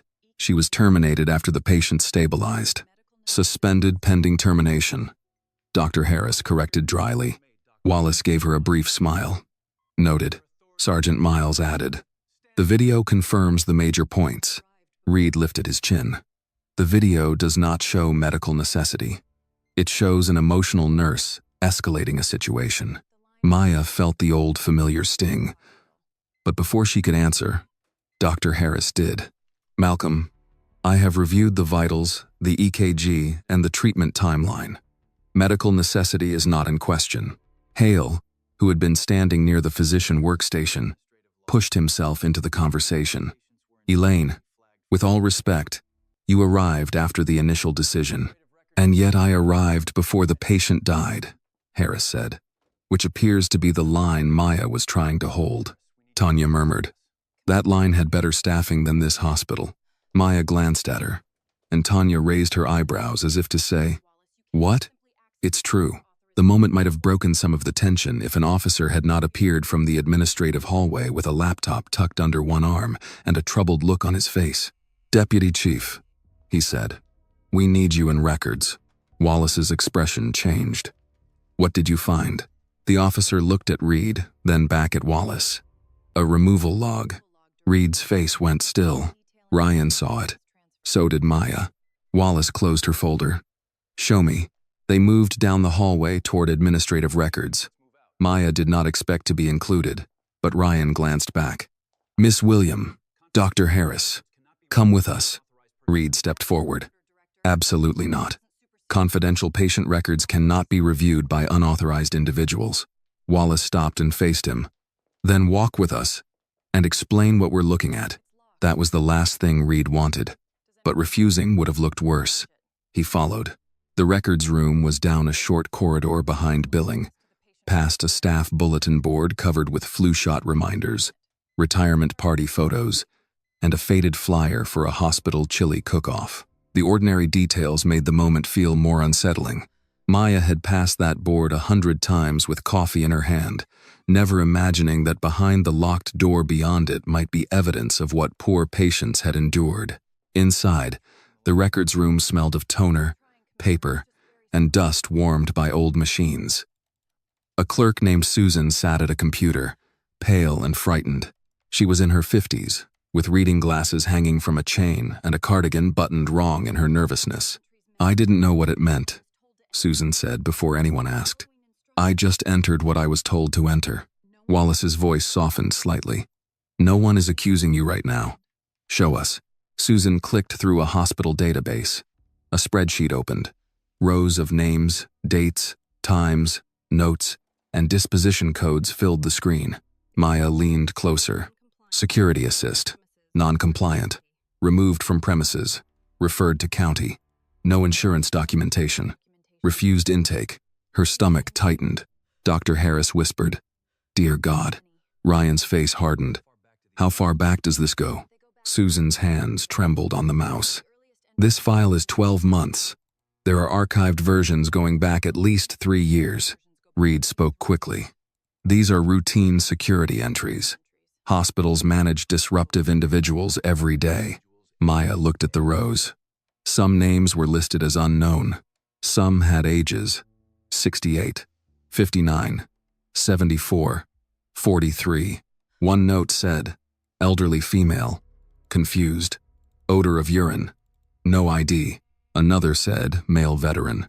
Agitated. Claimed chest pain. No proof of coverage." Maya pointed before she could stop herself. "That man. Mr. Larkin." Everyone looked at her. She swallowed. "He came in last winter. Said his chest hurt. He had a VA card but couldn't find it. Security moved him outside after Hale said he was intoxicated." Dr. Harris leaned closer. "What happened to him?" Maya's voice lowered. "Ambulance brought him back 2 hours later. Full cardiac arrest. He didn't make it." The room went silent. Reed said, "That is an irresponsible connection to make." Ryan turned toward him. "Did it happen?" "I cannot comment on individual cases without review." Wallace looked at Susan. "Search Larkin." Susan typed. The file came up. Harold Larkin, 68. Initial removal, 8:14 p.m. Return by EMS, 10:31 p.m. Outcome, deceased. Maya looked away. For a moment, she was back in that winter hallway, hearing a nurse say the old man outside had stopped breathing near the bus stop. She had been new then, still learning which battles could be fought and which ones swallowed people whole. She had told herself she did not know enough.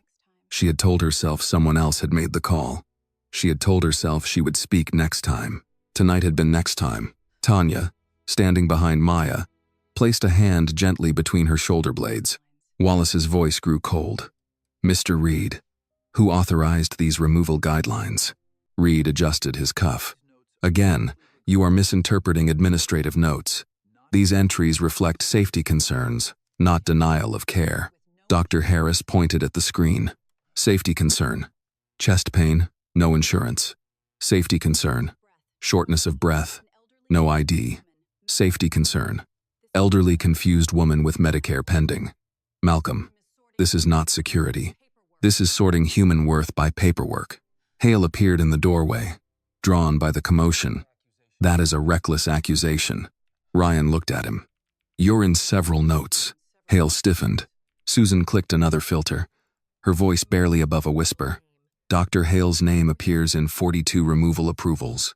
Tanya said, 42? Maya felt the number like a stone dropped into water. Hale stepped into the room. Every one of those would have had clinical reasoning. Wallace nodded to an officer. "Secure the database." Reed snapped. "You cannot do that." Wallace looked at him with hard patience. "We can preserve records relevant to an active investigation. Whether criminal charges follow is not your decision." For the first time, Dr. Hale looked not angry but afraid. His eyes flicked toward Reed, looking for leadership. Reed gave him none. Maya saw then how cowardice worked among powerful men.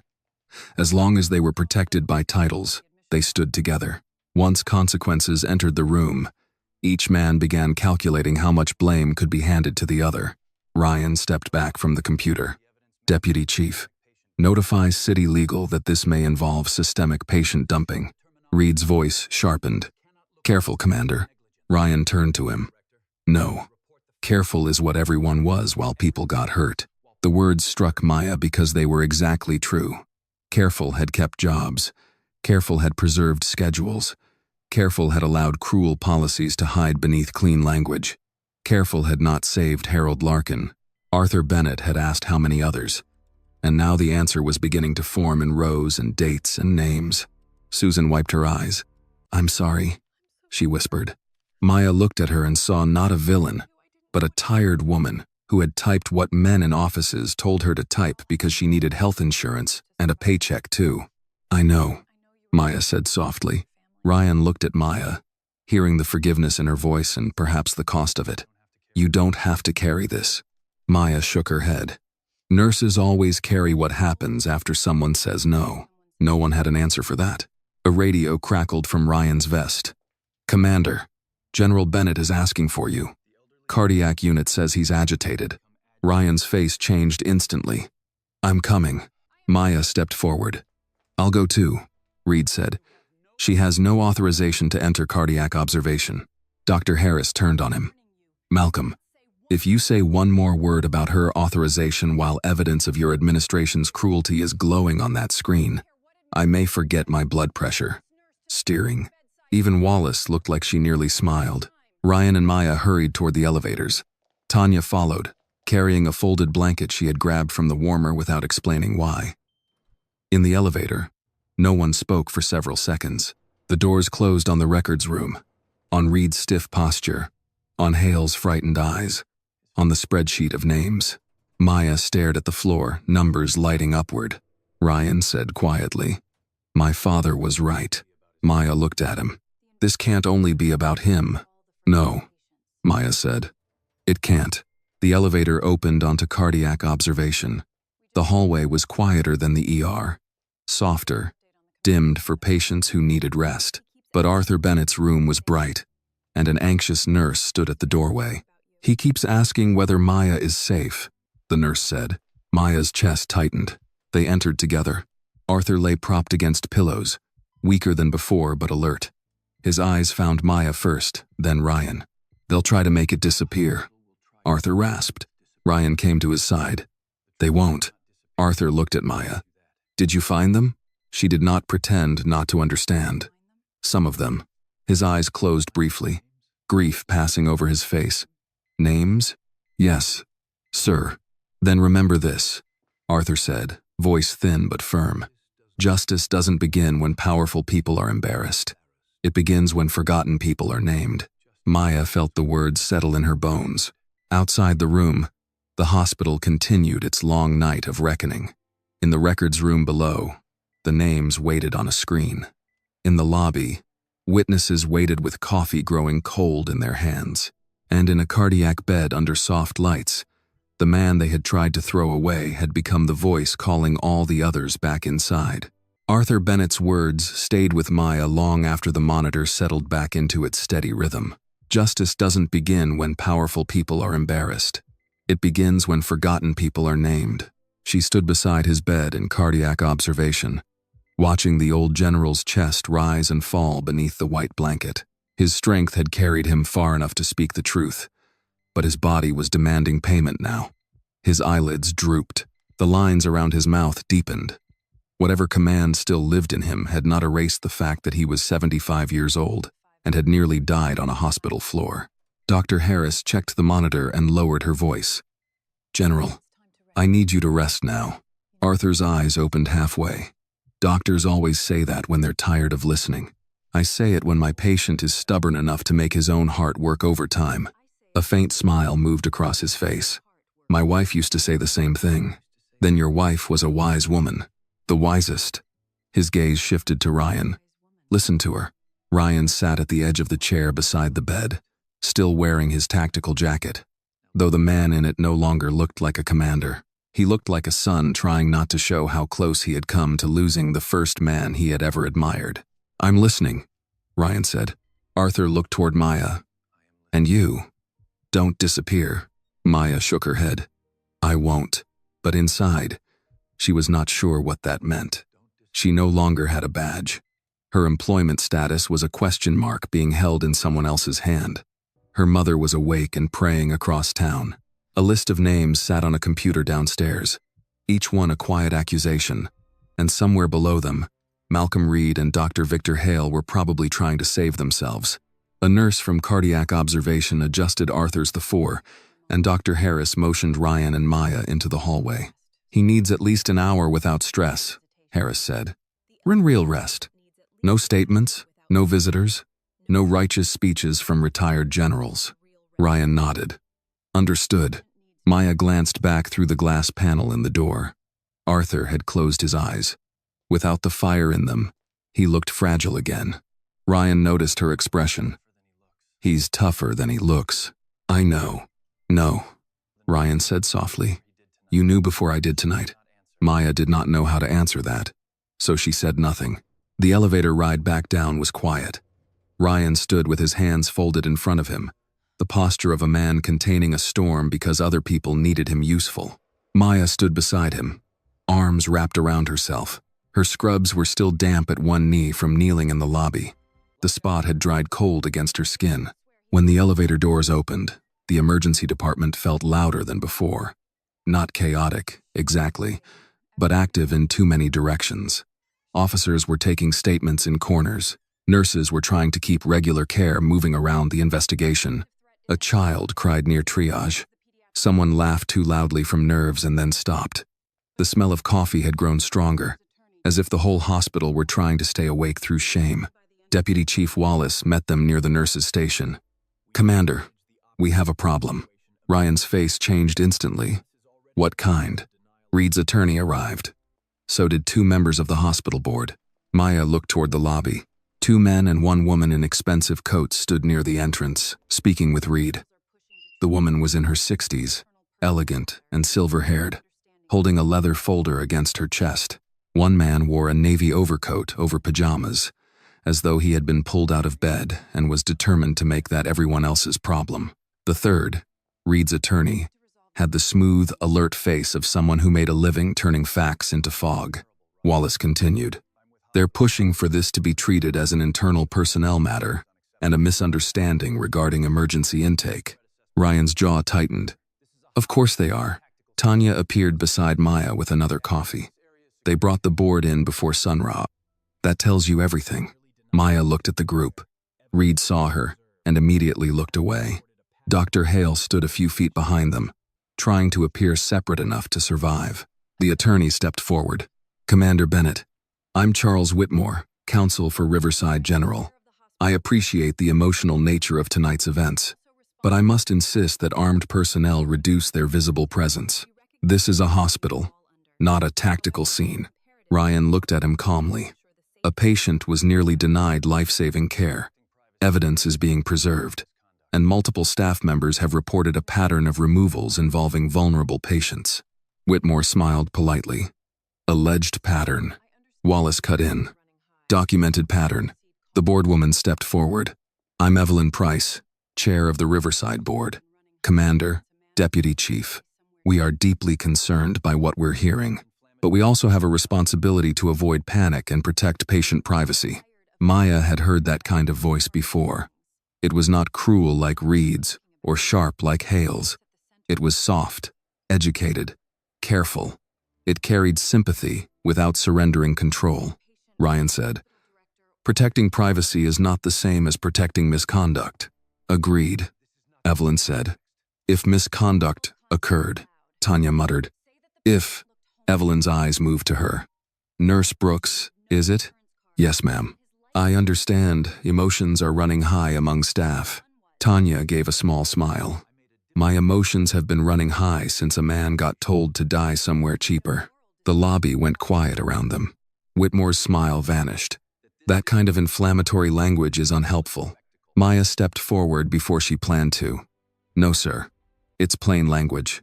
People here are tired of helpful language that hides harmful things. Evelyn studied her. You're Maya William. Yes, ma'am. The nurse at the center of this. Maya felt the old instinct to shrink from attention, then thought of Arthur asking her not to disappear. She stood straighter. I'm the nurse who treated Mr. Bennett when Director Reed ordered him removed. Reed snapped. That is not the full context. Maya looked at him. Then say the full context. Say he looked homeless. Say he had no insurance card. Say you decided his life was less urgent until you found out who his son was.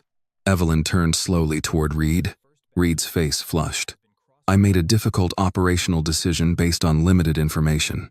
Dr. Harris, who had just come up behind Maya, said, You made a moral decision and called it operational. That stopped him. Whitmore raised a hand.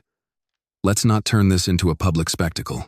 Ryan looked around the lobby, at the patients, nurses, officers, clerks, and security guards who had all become unwilling witnesses. It became public when she was fired in front of them. Evelyn's expression shifted at that.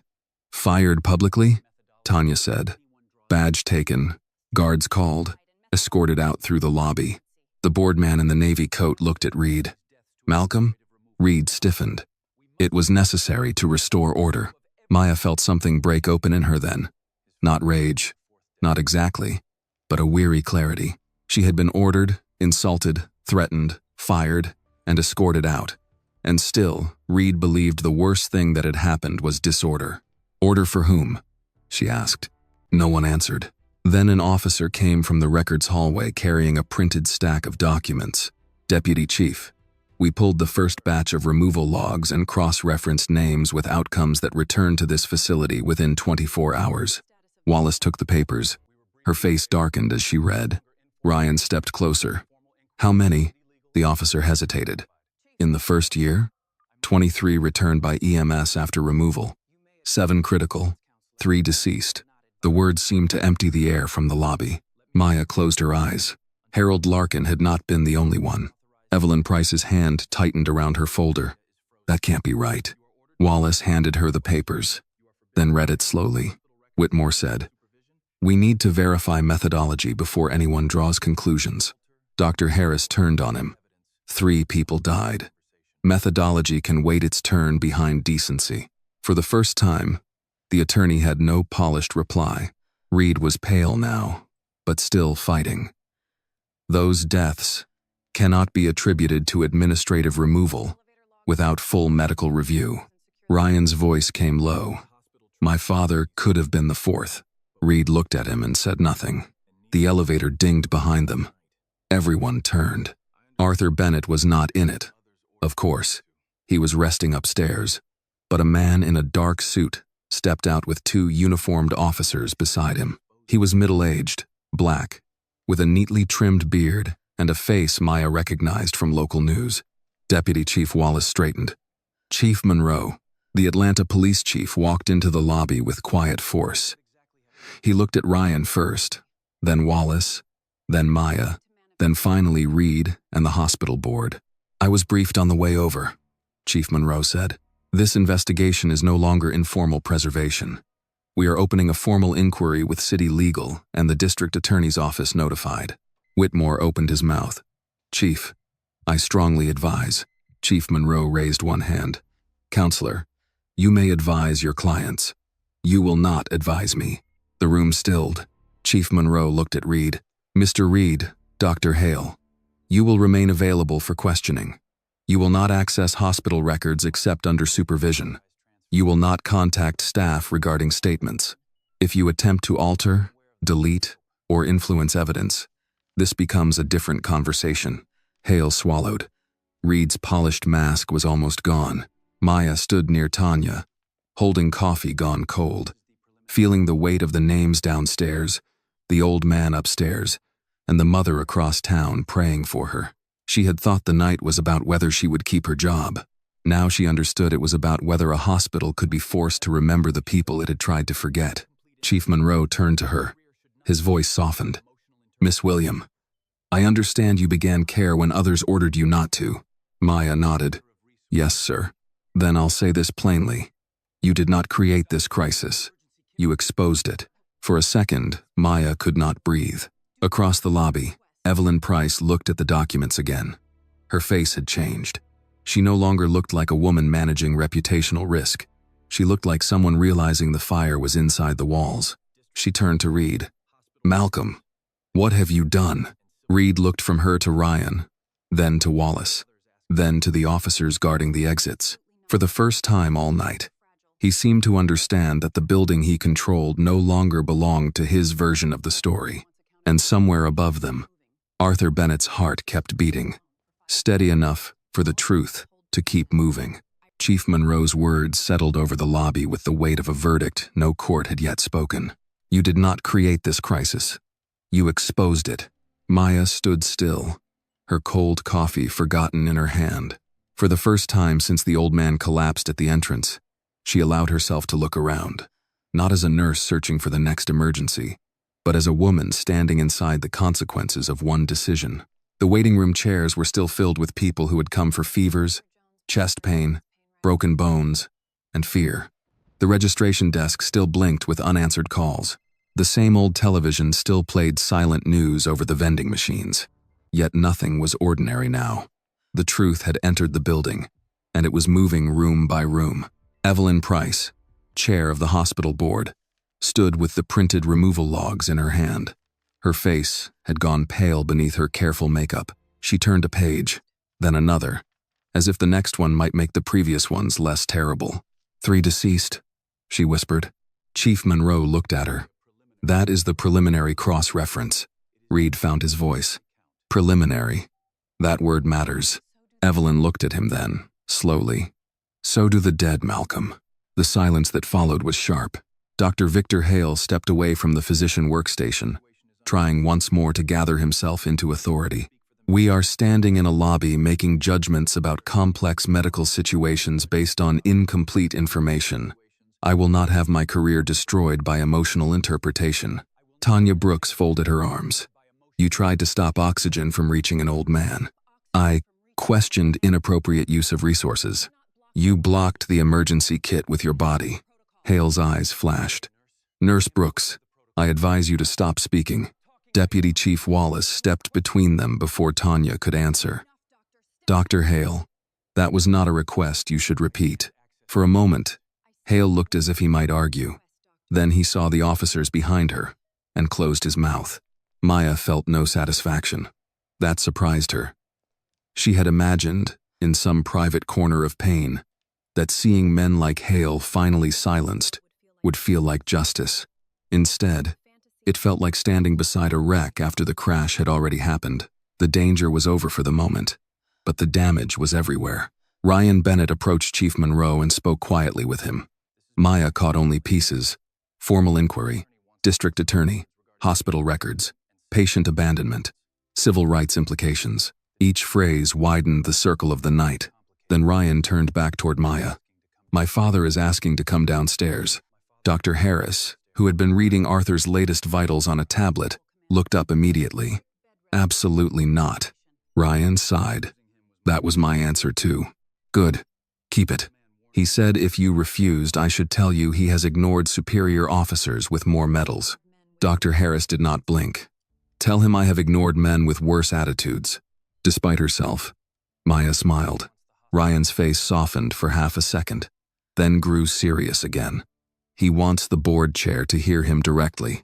Evelyn Price looked up. Me? Ryan nodded. He says the hospital should not hear about its soul secondhand. Evelyn's expression changed at that. Not defensiveness this time. Shame, maybe, or fear of being called to account by a man she could not dismiss. Dr. Harris closed the tablet. He is not coming down. But if Mrs. Price goes upstairs, with one officer, no cameras, no argument, I will allow 5 minutes. Ryan looked at Evelyn. Will you come? Evelyn glanced at Reed. He gave her the smallest shake of his head. That was a mistake. Maya saw Evelyn notice it too. Something in the older woman's posture stiffened, not toward obedience, but away from it. Yes, Evelyn said. I'll come. Reed stepped forward. Evelyn, I strongly recommend we wait for counsel. She looked at him. You recommended many things, Malcolm. He stopped. Maya expected Ryan to go with them, but he looked at her. Miss William, would you come too? He'll rest easier. Maya hesitated. If Dr. Harris allows it. Dr. Harris gave a weary nod. At this point, I suspect he'll behave better with her present. Tanya leaned toward Maya. Go. I'll hold the fort. You always do. Somebody has to make sure the coffee stays terrible. Maya followed Ryan, Evelyn, Dr. Harris, and one officer into the elevator. No one spoke as the doors closed. Evelyn stared at the removal logs she still held. Her thumb rested on the line where Harold Larkin's name appeared. Maya noticed and felt the ache return. Evelyn said quietly, Did you know him? Maya looked at her. A little. He was kind. Scared. He kept apologizing for coughing. Evelyn closed her eyes briefly. My father was a veteran. He apologized for needing help too. The elevator rose. Maya wondered how many people in polished boardrooms had forgotten that every line in a report once had a face. Maybe that was how harm survived. Not because everyone was evil, but because enough people learned to read suffering as data. Arthur Bennett was awake when they entered cardiac observation. He looked weaker under the softer lights, but his eyes were ready. Ryan went to his bedside first. 5 minutes, Dr. Harris said. Arthur looked at her. You drive a hard bargain. I'm the reason you get 5. He accepted that with a faint nod, then turned to Evelyn. Mrs. Price. She stepped forward. General Bennett. No need for the rank right now. I'm just the old man your hospital tried to send back into the rain. Evelyn flinched. Ryan looked down, but he did not intervene. Arthur continued. Breath, thin, but steady. I spent most of my life in systems. Military systems, government systems, chain of command, regulations, paperwork. I know why systems exist. Without them, good intentions become chaos. Evelyn nodded carefully. Yes, but when a system teaches decent people to step over a dying man because he looks poor, the system is not protecting order. It is protecting cowardice. Maya felt the words hit the room. Evelyn's eyes filled, though she held herself together. I didn't know. Arthur studied her. That may be true, but not knowing is not innocence when knowing was your duty. The older woman lowered her gaze to the papers in her hand. Arthur's hand moved weakly toward Maya. She stepped closer and let him take it. This nurse did not know my name, he said. She did not know my rank. She did not know my son commanded anyone. She saw a man whose body was failing and chose him over her paycheck. Your hospital punished her for that. Evelyn looked at Maya. I'm sorry. Maya did not answer immediately. Apologies were difficult things. Some were bridges. Some were bandages placed over wounds that needed surgery. Thank you, Maya said at last. But I'm not the only one owed one. Evelyn looked back at the logs. No, you're not. Arthur's voice softened. Then do not give us a statement written by lawyers. Evelyn nodded, tears now slipping freely. I will call an emergency board session. Tonight, Arthur said. She almost smiled through the tears. Tonight, and suspend Reed and Hale pending investigation. Evelyn looked toward Ryan, then Dr. Harris, then Maya. Yes, Ryan's posture shifted slightly, as if one front in the battle had finally moved. Dr. Harris checked Arthur's monitor. That is 5 minutes. Arthur closed his eyes, exhausted. Best 5 I've had all night. Evelyn stepped back. At the door, she turned to Maya. Miss William, I can't undo what happened in that lobby. No, ma'am, but I can start by saying this clearly. You should not have been fired. You should have been thanked. Maya's throat tightened. Thank you. Evelyn left with the officer, carrying the logs differently now. Not like a legal problem, like a burden. Ryan remained beside his father. Maya started to follow Dr. Harris out, but Arthur's hand tightened faintly around hers. One more thing, he whispered. Maya leaned closer. Yes, sir. When this is over, don't let them make you a symbol so they don't have to treat you like a person. The sentence nearly stole her breath. Arthur opened his eyes. They'll call you brave. They'll put you in front of cameras. Let them if it helps. But remember, you are allowed to be tired. You are allowed to be angry. You are allowed to ask for what you're owed. Maya blinked hard. I don't know what I'm owed. Yes, you do, he said. Respect. Safety. A place to do your work without begging cruel men for permission to be humane. Ryan looked at Maya then, and there was no command in his face. Only gratitude and a kind of sorrow. Dr. Harris gently touched Maya's shoulder. Come on, let him rest. This time Arthur let go. Downstairs, the lobby had shifted again. Evelyn Price stood in front of the board members, Reed, Hale, and Chief Monroe. Her voice carried clearly as the elevator doors opened. Effective immediately, Malcolm Reed and Dr. Victor Hale are suspended from all administrative and clinical authority pending investigation. Reed's face went white. Hale exploded. You cannot do this. Evelyn turned to him. I just did. Tanya, standing by the nurse's station, looked at Maya and raised her coffee cup in silent salute. Chief Monroe stepped forward. Mr. Reed, Dr. Hale, you will surrender your badges and hospital access cards. Reed looked toward the exits and saw SWAT officers still posted there. For one terrible, satisfying moment. The man who had taken Maya's badge understood what it felt like to have power removed in public. Maya did not smile. She simply watched, because justice, she was learning, did not always arrive like thunder. Sometimes it arrived as an old woman's signature, a disabled access card placed on a desk, a door that no longer opened for the man who once controlled it. And somewhere upstairs, Arthur Bennett finally slept. 3 weeks later, Maya Williams stood in front of Riverside General Hospital under a clear Atlanta morning sky, wearing a navy dress her mother had insisted on ironing twice. "You keep pulling at that sleeve," Denise said beside her.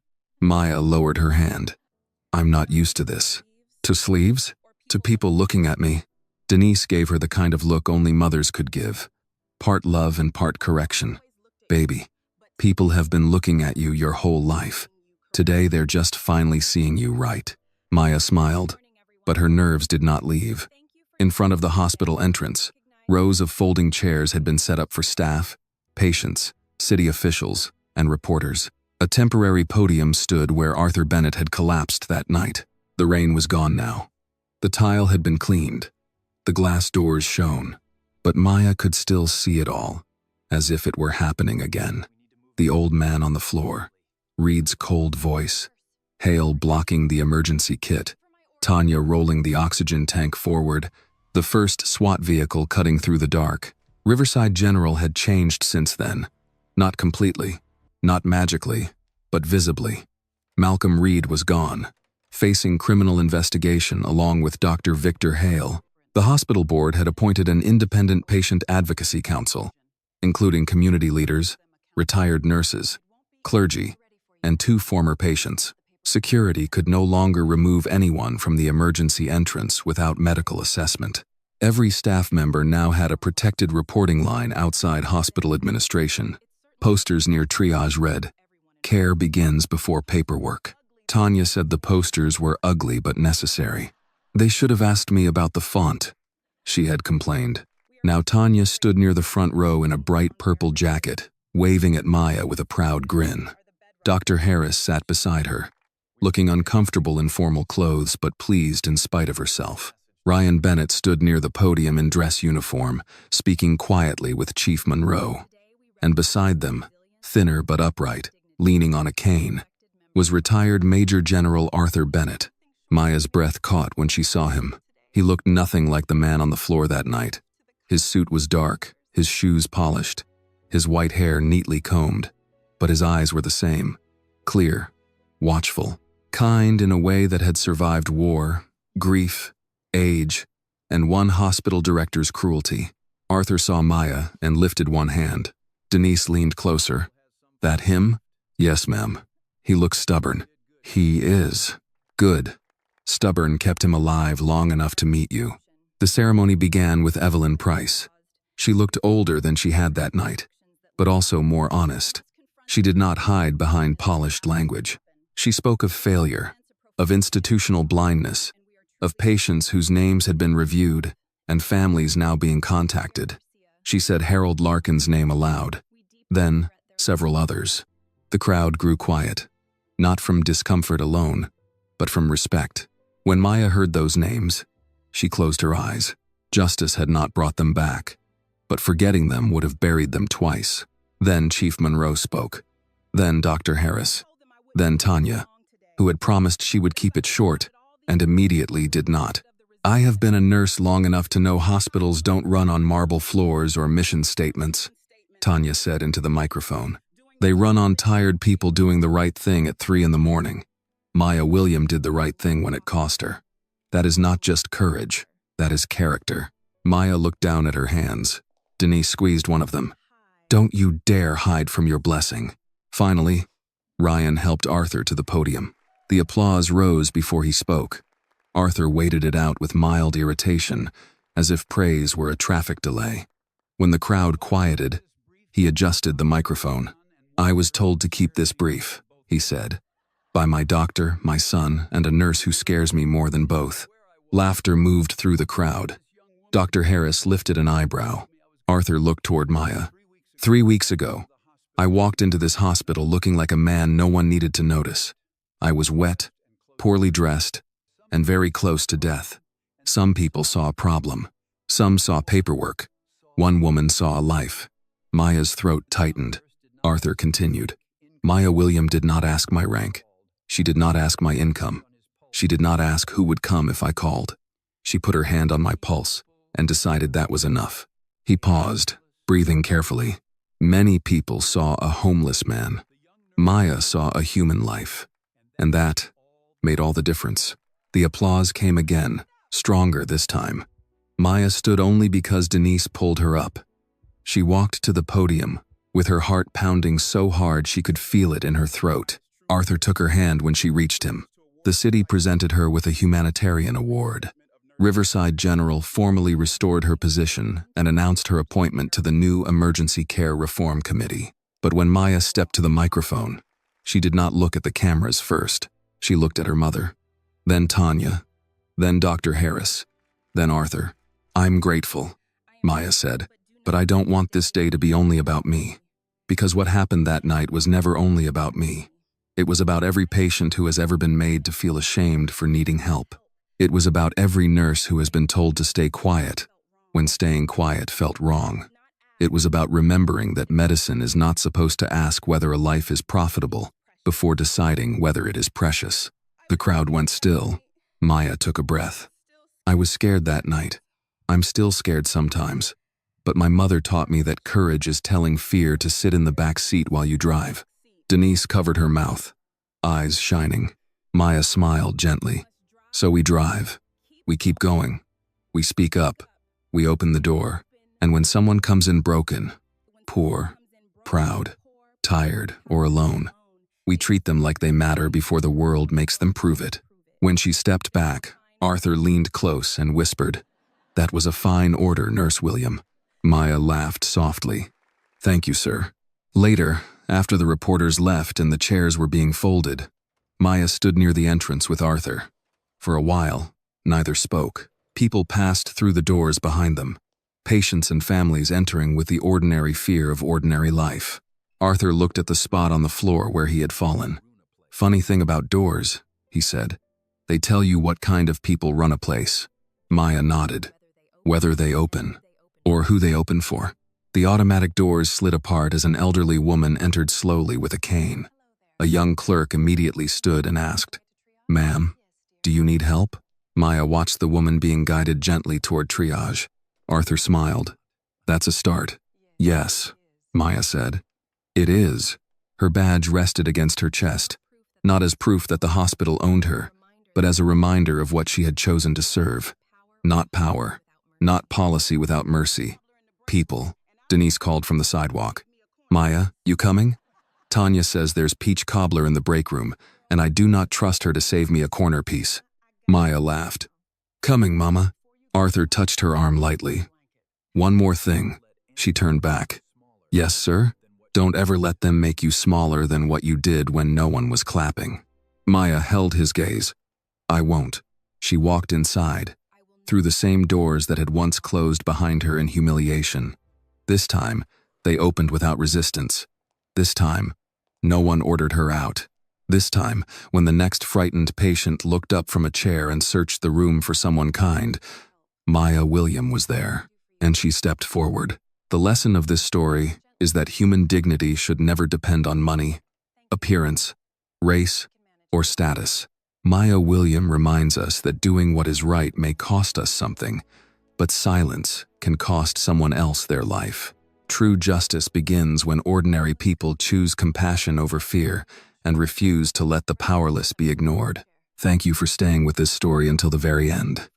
If it touched your heart, I would truly love to hear your thoughts on the storytelling, the emotional pacing, or whatever stayed with you after listening.